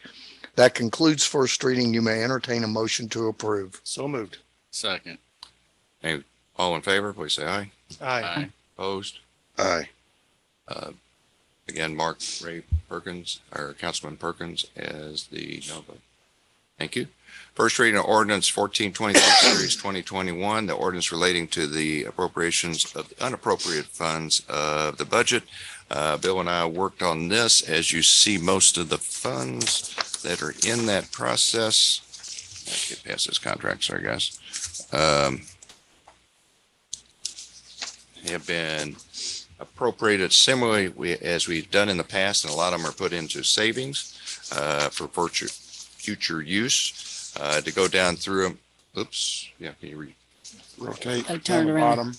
So the police cars, as we always do, we budget 4, and if we have a extra funds, we will budget 2 more. By the way, Mark, we may even put in for more cars even at that, because at the rate they're coming in, they may be in next year's budget. We'll talk about that one. They may be in the year I am retiring and my senior 90 years old. But anyway, special projects is improvement projects is money we put in there. And these are projects that are either ongoing, have gone, or will be coming. The HVAC over the museum is finally going in. And that is, we're putting separate units in, I think somewhere between 7 and 10 separate units. Unfortunately, when they built the units, built the building, they put the units in and built the building around them, and they have to take the units out piece by piece in the ceiling, and we're not going to put them back in the ceiling. The fire department, we put the apron on in the front of that for them. Our public works guys did a fantastic job. We're always a community that helps everybody. The museum, we're in the process of replacing the carpet in there, putting in glass doors as you go into the museum, and putting in LED lighting, which will be done by Public Works in the cases and in various places in the museum. City Hall, we're in the process of ordering the doors right out here, which will be glass doors. And we're also replacing the carpet in here, getting rid of the benches, and ordering chairs. Yay. If anybody knows anybody that wants to buy benches who happen to be architects or design people out there, we'd be happy to sell them real cheap. If not, the 1x12s that you're leaning up against are very, very valuable right now. We could probably pay off Metro's debt with that. So they will be gone, because this room is unused, and it'd be very nice for the next group that is here to be able to have meetings, functions, and everything else, whether we bring tables in here and chairs and everything, and not have to go down to the Jeffersonian. So we will be working on that, and that's what the 15,000 is. It may take a little more than that. We've gotten some prices back. It's a little right around that price, maybe a little more, because the carpeting I want to put in here is carpeting that will last. It's similar to the carpeting that's in my office upstairs. It's not the top, it's not the bottom, but it's something that's wearable. Is it going to go all the way through into the hallway? No, hallway's been done. Okay. That's not old. This is old. The next thing is the additional funds for the workman's comp. When we get review each year, they come in and they look at the money we paid and what we've done, and the percentage changes accordingly. And then the reserve funds, it's 750,000 for the phase 2. Well, the police building or Veterans Park phase 2, and 1.3 of the police department and veterans that's coming out of the CARES money will be put into this. The severance funds, again, each year we put in 150,000. And so with that, with the retirements, we are coming to a point where the retirements are getting less and less, but we do have several people retiring in the next year. So we're just adding extra funds for that. So it's a savings that we don't have to go out and borrow money as we have in the past. Carol, you were here. I don't know if you were here, Ray, or not, when we did the bond for that. We had to pay everybody down. So that's a 60,000. That was a total of our unappropriated reappropriation of 2.467, 413 as a grand total. And the bottom is the reappropriation of the road fund money, which you all know has to be held separately, south of $50,000, $49,000. So with that, we could have first reading, we could have discussion, or we could have first reading and discussion. Whatever y'all choose, and if Bill could get that going, thank you. Mayor, did you say that we were going to get rid of all these benches and put chairs that people could move around, or are they going to be permanent chairs? Move around. move around Because chairs? what I'd like to see is if we had some kind of meeting in here, you could put tables around in a circle. You could have tables different places, and this could be a meeting room other than a council room. So it'd be council chambers and meeting space? Right. Now, it would be for us, but there's several times that I have to have a meeting room. I either have to go down to the police department or down to Jeffersonian or something like that, that we could hold it here. And rarely do we ever fill this up. I was just going to say, so at council meetings, when people come out, they'll just grab a chair and, No, we'd have it set up. okay. We'd have set up in rows of, we'd have 100, 200 chairs here. But they Folding would- chairs or? I've asked, it probably going to be more like a square back padded stackable chairs. That sound good? Okay. Will you send me a couple of suggestions? Okay. Bill does not want to spend any money anyway, so $5 a chair is perfect. No, but that's what yes, that's not kind of the vision that we would do. Mayor, I have a question. So if we're going to discuss any of this, on the severance fund, we got a little over 1.3 million already in severance accounts. Mhm. My question on the severance funds are we to a point where, I mean, are we concerned that that's not going to be enough? No. We're not? Okay. Over the last 5 years, you did the thing for Ray. Was it 5 years? Last 5 years, we've had 30% of the people rehire or new hires. So the time frame of people retiring at a later date is going to be later. And it's under what we've changed in the past, the payouts are going to be a lot less because they're capped. So your payouts aren't going to be the huge payouts. We got, Brittany, how many we got down there? Maybe 2 left? I think there's 5. Five I total? think there's 5. It's not many that are at the very highest level. We have like 3 levels. Well, ask Holly, there's about 27. That's one reason I was asking why we're putting 60,000 into 1.3 million that's already there. Well, we're putting in the budget right now is 150. Yeah. Plus the 60, so it'd be 210, and that would add up. And that will actually, I think Bill said that it will pay off what the people are retiring this year.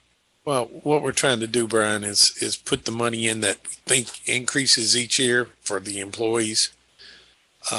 Each year that we work, we all can save, and that's based on all sick time and vacation time not being used.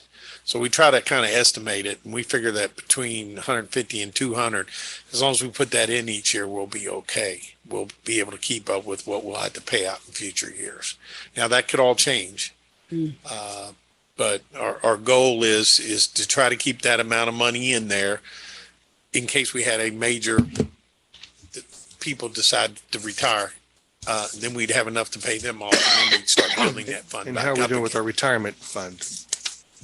Our retirement fund, we make that contribution every month. So that's part of your budget. So this is the sick and vacation pay that people can accumulate based on the 3 schedules we have. Somebody like I came in at a different schedule than somebody that came in 2013 that I can accumulate.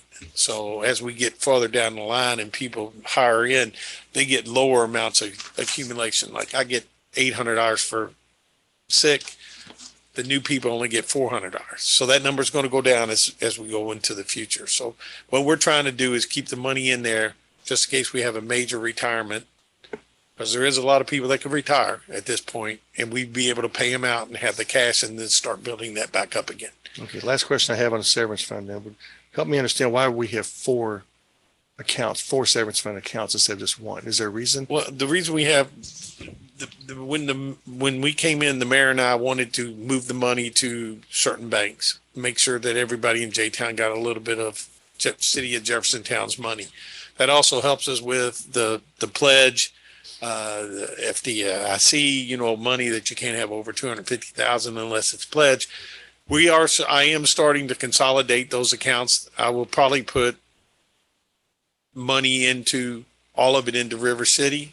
And the reason I'm putting it all into River City is they pay the best interest at this point.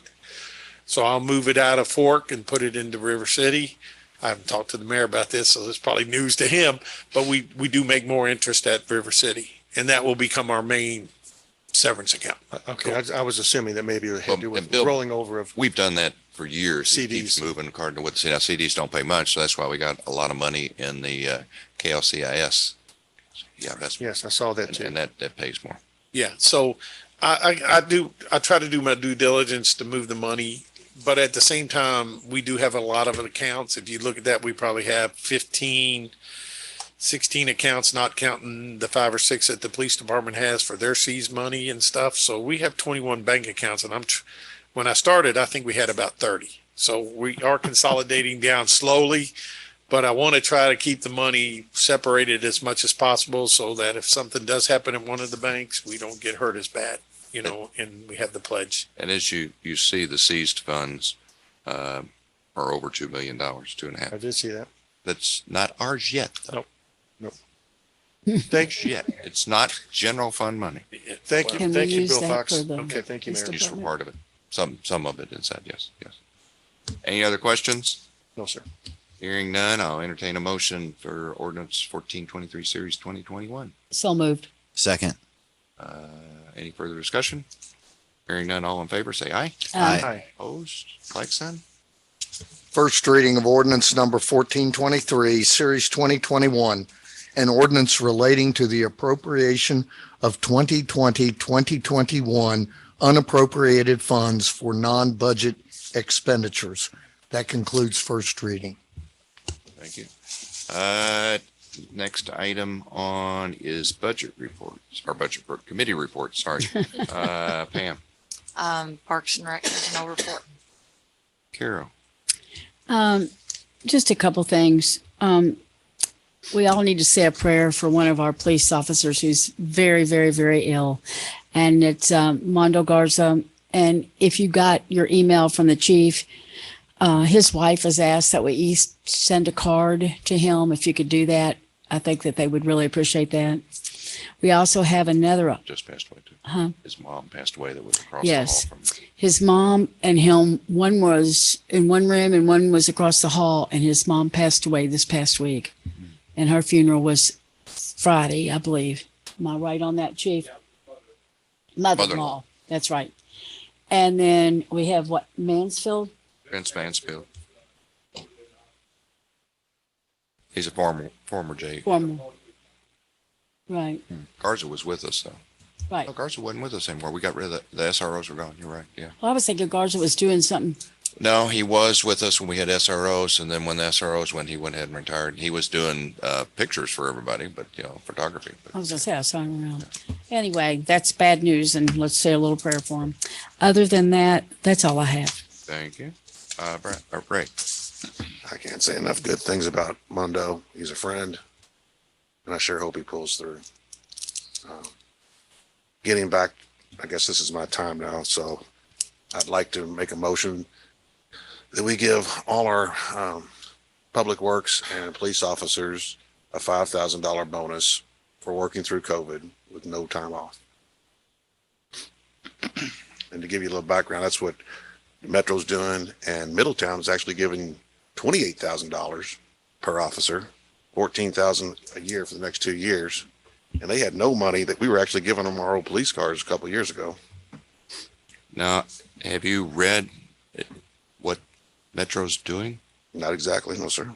You might want to review what Metro's doing before you just make a flat motion of $5,000. What's Metro doing?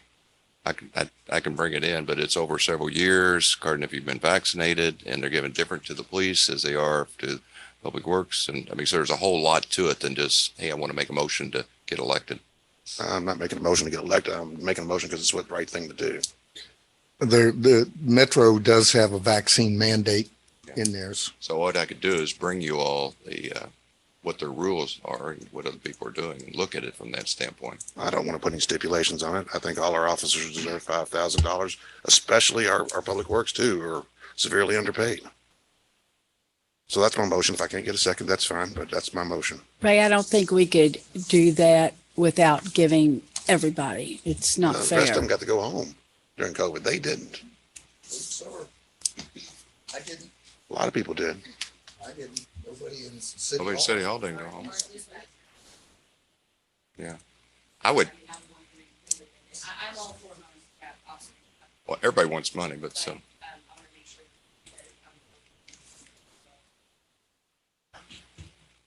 Senior Center was out working. I mean, there's a lot to I thought this. senior center special. was closed. They provide food service. There was a lot going on that you didn't know because you weren't here, but there was a lot going on. Permitting was here every day. They were out doing. So I would respectfully ask the council to not do this as a blatant, hey, I want to tell everybody I'm the one that made the motion. I think you need to look at it as if you give it to everybody in the city, you're spending it's taxpayer $500,000. dollars, It's but $500,000. you're also looking at $500,000. Right. I know exactly what we're talking about. So I think you need to see who you're giving it to and who is here. And again, Metro has, and I'm not arguing one way or the other, but you just hired a police officer. Are you going to give it to them? No, they weren't here. Okay. I said the ones that were here. I was gonna say, What we does have that to mean? draw up more of a definite plan, like if you're employed by this and. There is times if you were here during the whole COVID, if you were here during part of the COVID, or I mean, there's a lot more detail than just saying, hey, I want to give everybody a bonus when you run a city, unfortunately. Ray, why don't we Make it as table this for complicated or 2 as simple as you weeks want it. anyway? Huh? We can table it for 2 weeks. So when it get back, you'll have the information. What we could do is put it in a committee to let them look through all the I details. think that's the least we should do is take a look at what the ramifications are. Yeah, motion Some on the of these floor. Do we have a cities may be motion to doing this table? to We don't have a retain second. I know. their people too. If we have a motion, second, that's for lack of a second. Correct. Make a motion, we table this until I can get to another, to But safety it's- committee or whatever. It's already died, so you would probably, your motion would be, do you want to have one of the committees look at the bonus? Okay. Is that what you're saying, Ron? I'm having a hard time talking. I understand. Sorry about that, bud. You want some water? No, Okay. no. Why don't we table it and come back to it at a later date, in 4 weeks or a month even, and let someone do due diligence and come up with an idea that's best for everybody. Whether it's a safety department or I mean, you could put it in administrative. administrative, regardless. I just think it draws it out. I mean, I don't want to put any restrictions on it. Some people feel very strongly about getting vaccinated. Others don't. That's fine. And I respect that. So I don't want to put any restrictions on it. I want to keep it simple. What It's not just to get elected. So 5,000 to every employee that we have? That was here through COVID. What would be the start and end date through March COVID? of March 1st of Gotta be 2020 to July of this year. It's already But you said only the fire department and the public fire works. The Public Works and Police Department. Okay, and I said I wouldn't do that unless we included all employees. We've always treated all employees equally. We Nah, I haven't thought segregated. So I mean, that I would ask for it to be respectfully studied to do more. Unfortunately, I know you want to make it simplistic, but it's not fair to the people that have been here. I was under the impression that a lot of the city hall worked from home through this. Am I wrong with that, Mayor? Yes. So that's why I say, because you're not knowledgeable in your motion, I would ask for it to be thought through thoroughly on what the stipulations would be and who would get what. Some people worked at home and then they would alternate 1 week off, 1 week on. They had a lot of alternations up here as well. Am I not right? Am I, Yes. Skylar? Well, they weren't off. They worked from home 1 week. Right, and then They came up worked here. here the next week. We That's it. split into 3 teams. You had A, B, and C. The mayor, Missy, Matt, and myself were on the C team. We were here every single day. And permitting, we're out inspecting, even though they may not have been Right. physically. But so there's, again, respectfully, I agree with Ronnie to look at what the details are and look what other people are doing it's both a reward and from what I understand Metro's doing is also to get people to stay over the next 2 years. Retention. Yeah, I was thinking more for retention, Retention. which we don't really have that Well, problem. they're here. so far behind and you do in Public Works. You're really hurting in Public Works. You have people, you can't hire anybody. You're not paying enough money. So may, Ray, first of all, thank you for thinking about it. We appreciate it. But the mayor and I have thought about this, so what's the right thing to do? We reach out to Middletown, they're offering money in their contract, which is coming up. We have a major contract. St. Matthews is putting their money in their contract. These are all things we've talked about, we're looking at, we don't have all the answers, but I appreciate your not something that has been. And it may be a matter of, I know it's a continued thing, but it may be part, we've also talked about, part of the raise would be this rather than the bonus system. So it'd be a retention by giving people raises with it rather than a bonus system. Or you may give them a bonus. So to the chief's point, we've been talking this through, but we haven't come to a conclusion of what it is completely on everybody. And like I said, Metro has the first year they give so much, second year they give so much, and it depends on if you're public works, you don't get the same as you get police, fire get different. If you're vaccinated, you're not vaccinated. So there's a lot of different people from different cities that have done this. There's not that many cities that have actually done it, to be honest with you. Ray, I do think it needs to be staggered in some form. What happens if we just hire somebody, let's say at Public Works, and we give them this $5,000 bonus? Oh, you're saying you're going back retro. Right. Okay. This is for work they've already done. Okay. This is not for work going forward. Okay. And 5,000 is a quick and easy number, but it's a number. Well, that's right. Is that the number? We could always add more to it. Maybe we start with the 5,000, then we go into these studies, which in my experience could take 6 months to a year, and maybe give them more then. But also, I think the employees would enjoy a raise more than they would a bonus. Well, actually, I have to take that back. Brittany's looking at me. They would enjoy a raise and a bonus. We have to look at where we're going to spend the money appropriately and keep the officers and everybody. And I take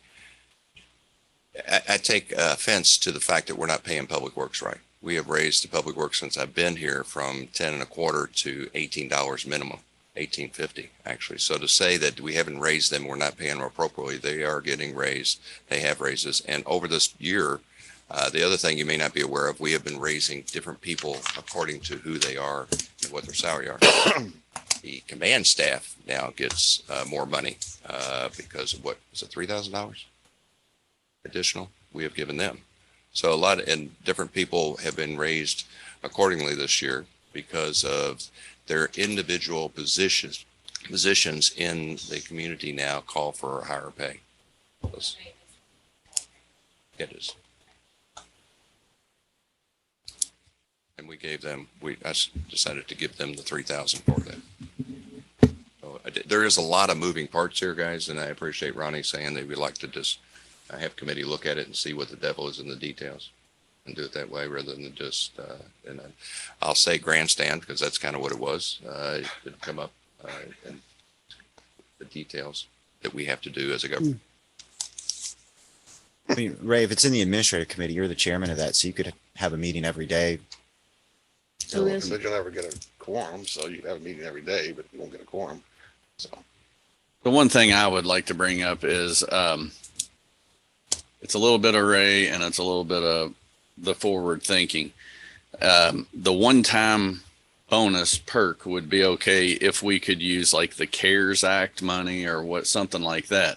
When you go to long-term, people getting $3,000 raises for the remainder, until the next contract or something, we can't really use that money. This is a one-time blast of money. Right. So we just need to kind of think about that if we are going to use some of this CARES Act, then the bonus way would be the way to go. If we have the budget to do the payroll, I'm in the janitorial business. I fight for higher wages all the time for people. $12 to $15 is what we're hiring at right now and still having trouble finding people. I'm always fighting for that dollar for the employee. So just when we think that through, we can't say we've got this much money right now that just came in from the government. Let's do it, because that officer is going to be here for 20 years. And how are we going to pay that increasing wage for the next 20 years? So I think that a fine tooth, investigating this a little bit more and coming up with some, you don't want to have all these guidelines, but I think that's something that we need to do if we are going to do a one-time thank you bonus, appreciation your service. We would need to Think about that. And as you bring up all the time, where's the money coming from? The CARES Act money. Maybe don't spend as much on, the Police department. or no, not necessarily. I would have compromised if we'd said we weren't going to build that amphitheater. I wouldn't even be arguing with you about the police station. But I can't get any movement on anybody. Everybody just wants to spend. I agree with you on the amphitheater. Huh? I said, I agreed on the amphitheater. He said he agrees with me on the amphitheater. Oh. Okay. But I was just saying this is very simple, a one-time bonus. I think you're going to have some real discussions going forward about how to attract and retain people. 12 years ago, totally different world. We were coming out of we just had the bubble burst, and you had a lot of people wanting jobs and not enough jobs to fill. Totally opposite now. You got plenty of jobs and nobody to fill them. And It'll change in 3 years. I don't think so. Hmm. I don't think so. And that's a discussion for another time. Right. Anything else, Ray? No, but I think we need to give them the bonus, one-time bonus, and then we can discuss more going forward. That motion died. We had a suggestion to put it in committee that you're chair of, and I would have you call the committee and see what would come out of the committee. All right. You want to have a committee meeting? Who's on administrative? Carol, Pam, Tim. and Tim. What's your schedules like, people? Before the next meeting, you're saying? Please. You want to do it before the next meeting? Yeah. I'm just trying to I don't figure out. have my calendar on me, which I always do. I don't have it in my phone. I have it. So So the December next 7th. meeting is right before Christmas, so I'm a definite. No. We have another First of meeting December. first. December 7th. Oh. December 7th. December 7th is the next It's meeting. December 7th, You could next do it meeting. right before the meeting. Yeah, And that's then right. that's what we were talking about today. You could do it 5 o'clock right before the meeting. I could do that probably. Literally what you just said. Is that okay? That work, Ray? December 7th, 5 o'clock? Administrative meeting, is that what it was? Think that gives us enough time, 1 hour? I can, whatever you want. I just said 5, whatever you want to do.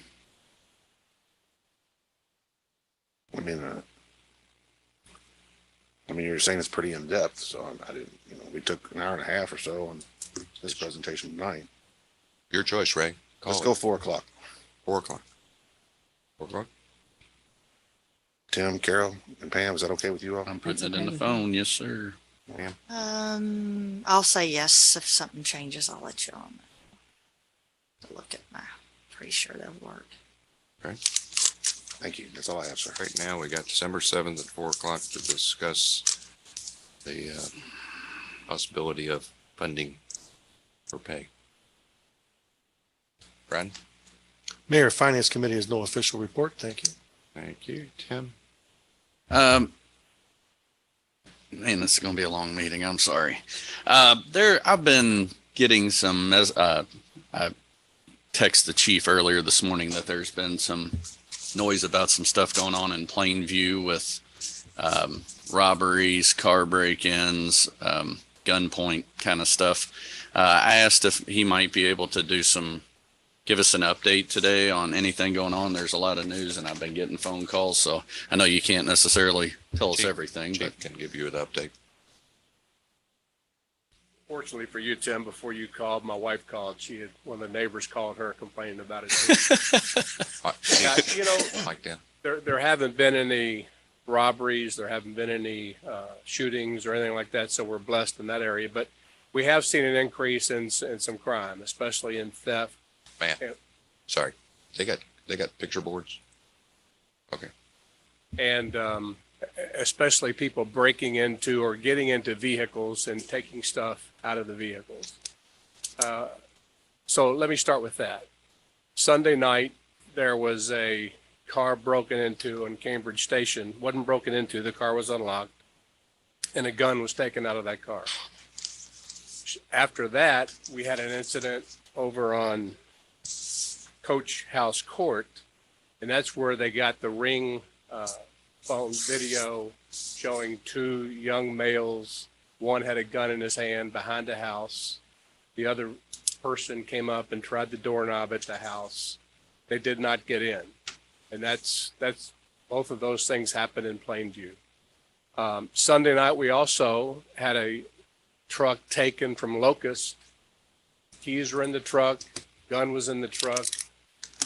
3 juveniles, 2 of them were 13, 1 was 16, got into the car. The guy inside happened to see them leave with this truck, called dispatch, and within just a couple minutes, Officer Lauder got behind the vehicle and made the traffic stop. Did you say 13 and 2 16? were 13, 1 was 16. So here's what I want to beat on the drum. We called the court designated worker and we were told to release them to their parents. Gun, stolen vehicle. We also had an incident. Carol had sent me an email and Ray had called me about some crime going on up here at the apartment complex, J-Town Station.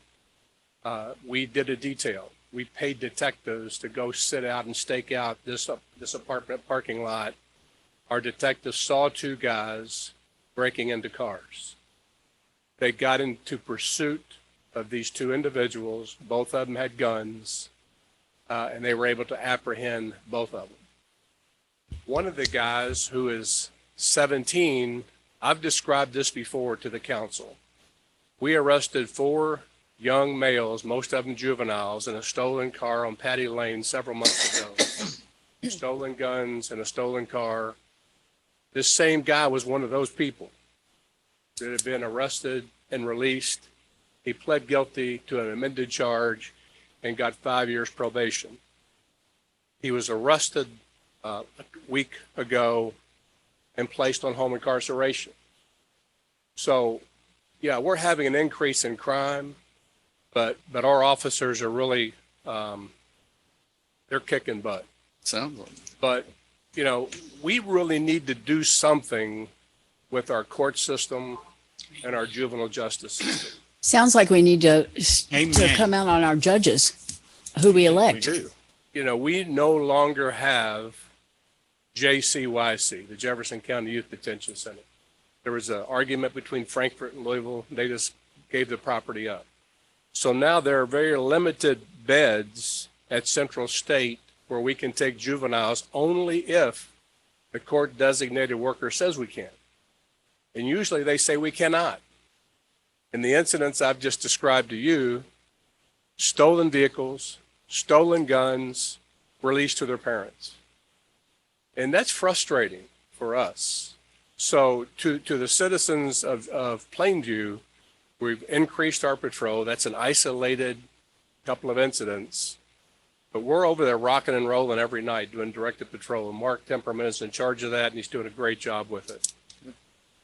But I would just ask, the simple ask is for people to lock their cars and not leave guns in cars, because that's what we're seeing.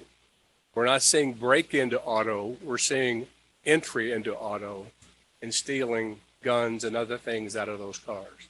That's a simple ask. And the second thing is, when Bill Derrick becomes mayor of Louisville, hopefully he's going to do something to change. You know, he won't be in charge of the courts, but we need to find out what judges are doing this and hold them accountable. All I ever hear is holding police accountable. Well, it's time to hold others accountable as well. And our juvenile justice system is broken. Yes, sir. Badly broken, and it needs to be changed. And our judges need to hold these people accountable when they're second and third offenders, felons in possession of a firearm. So you asked the question. I had time to get up on a soapbox, and I apologize for that. But, but again, kudos to the Jeffersontown Police Department for the arrests they're making on these people. Quick arrest, but we need some help. Yeah, we were forwarded the email for the J-Town apartments. That was our union apartments or whatever they're called. That was awesome. Yeah.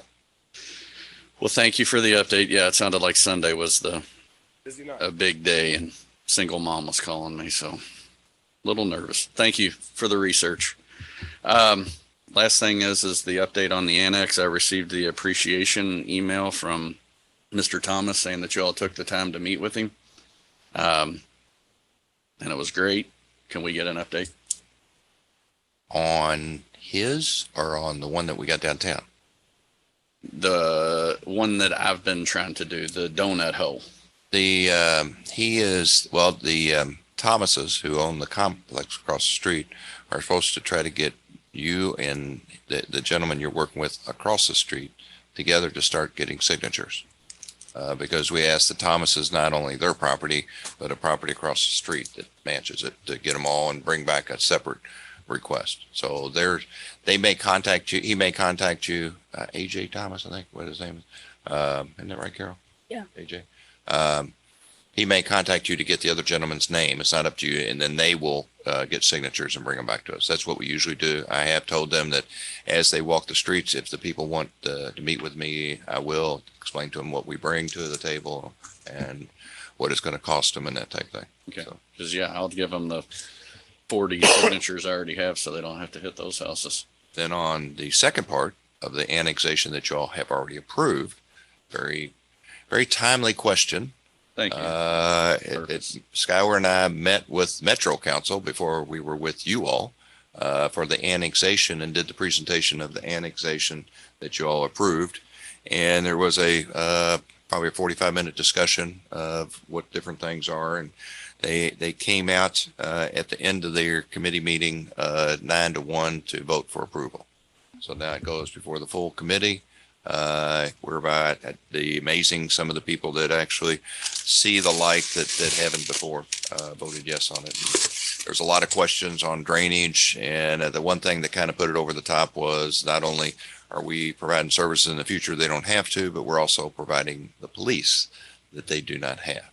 And the fact that people are willing to pay extra for the service is something they should not deny, was said by one of their council members. So it is moving on to the rest of the council. They have 90 days or 60 days, I'm sorry. So it will probably be coming back to you all at the first of the year for that approval. Kind of get it in for the end of the year. All right. Well, even that, Tim, we realized that since it wasn't 100%, it has to have the quiet time. We wouldn't have made it. Okay. Thank you for the updates. Anything else? Planning and zoning has just reported everything. Thank you. Ronnie. Nothing from finance. Thank you. Vince. Nothing from Public Works, but I got an email this week, and I meant to bring it in here. I forgot the particulars. Somebody was complaining about something, and I assumed she gave it to everybody else here. I invited her to come in and speak her piece, but she's working at this hour. But does anybody remember that email or not? What was it about? She had a problem. I forgot what it was about. Was it the salon talking about? Salon? I'm not sure if that is. We received 3 or 4 this week. Didn't ring a bell, but it could have been. Not sure. I'm sorry. If you get a chance, bring it next time. All right. We'll do it that way. I told her I'd bring it up, so I'll do a better job next time. Mark. Nothing from economic development, but I did have a question, Mayor. Do we pay for an advertisement in the Jeffersonian magazine every month? Not every month. No, we do, I believe, 4 or 6 times a year. 4 or 6 times a year. Okay. And I do want to just go back a little bit to the public meeting comment that I made earlier. I do realize that the Jeffersontown Farmers Market Facebook page made a post on August 5th promoting the Pancakes for the Mayor. Oh, and you can come and give some input. And I think the police department page shared that too. I think that if we're going to have a big investment project like that, like we really need to get the public on board. Facebook, it's important, but it's not all 30,000 residents. It's 2,000-3,000 people who follow the page, maybe 5,000. The senior citizens, great facility, but it's a finite audience. Same thing with the chamber, great chamber, but again, it's not open to the public. And I just think that if we're going to spend $9 million for a phenomenal police department, we need to get the public on board. So they don't just look at the sticker down at the bottom. They understand that there's a lot of value in that price. So that's what I was talking about when a post 2 days before in a platform that not all J-Town residents are on is it maybe the best way to communicate that. If we're paying for advertisements and a magazine that every resident gets inside and outside of our city, you know, for like the amphitheater or something like that. Like that might be good for the next couple projects. But I think what they did is great. I mean, it's going to be an amazing police department. I'm really excited for it. But that's just my 2 cents. All right. With that being said, the people that came to the Louisville Orchestra event, we had this last time probably close to 200 people plus, which was phenomenal. Teddy wasn't there. The lead violinist was the one that conducted it. Gabriel was fantastic. Everybody had a great time. Debbie and Emily and Julie helped out, but the other two did a fantastic job promoting it. So that Louisville Orchestra event is working well. Emily will probably come and do after the first year, let you know everything that's happening come next year, and she has already given several things to you.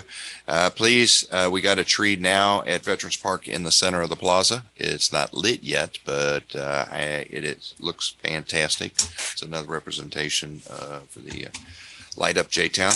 The annexation, as I mentioned, and then also, as I said, both the museum and the council chambers will be getting facelift very soon. With that being said, and this being a 2-hour meeting, I appreciate everybody's attentiveness and making it through to past dinner. No other business. I make a motion, we adjourn. Second. All in favor? Aye. Opposed? Motion carries.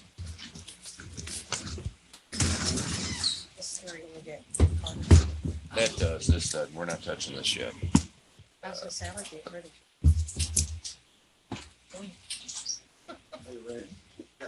I don't know why we But got there it. is a little step. Maybe that's what it is. I guess that's probably what it is. Yeah, that's probably what it is. So you don't fall off.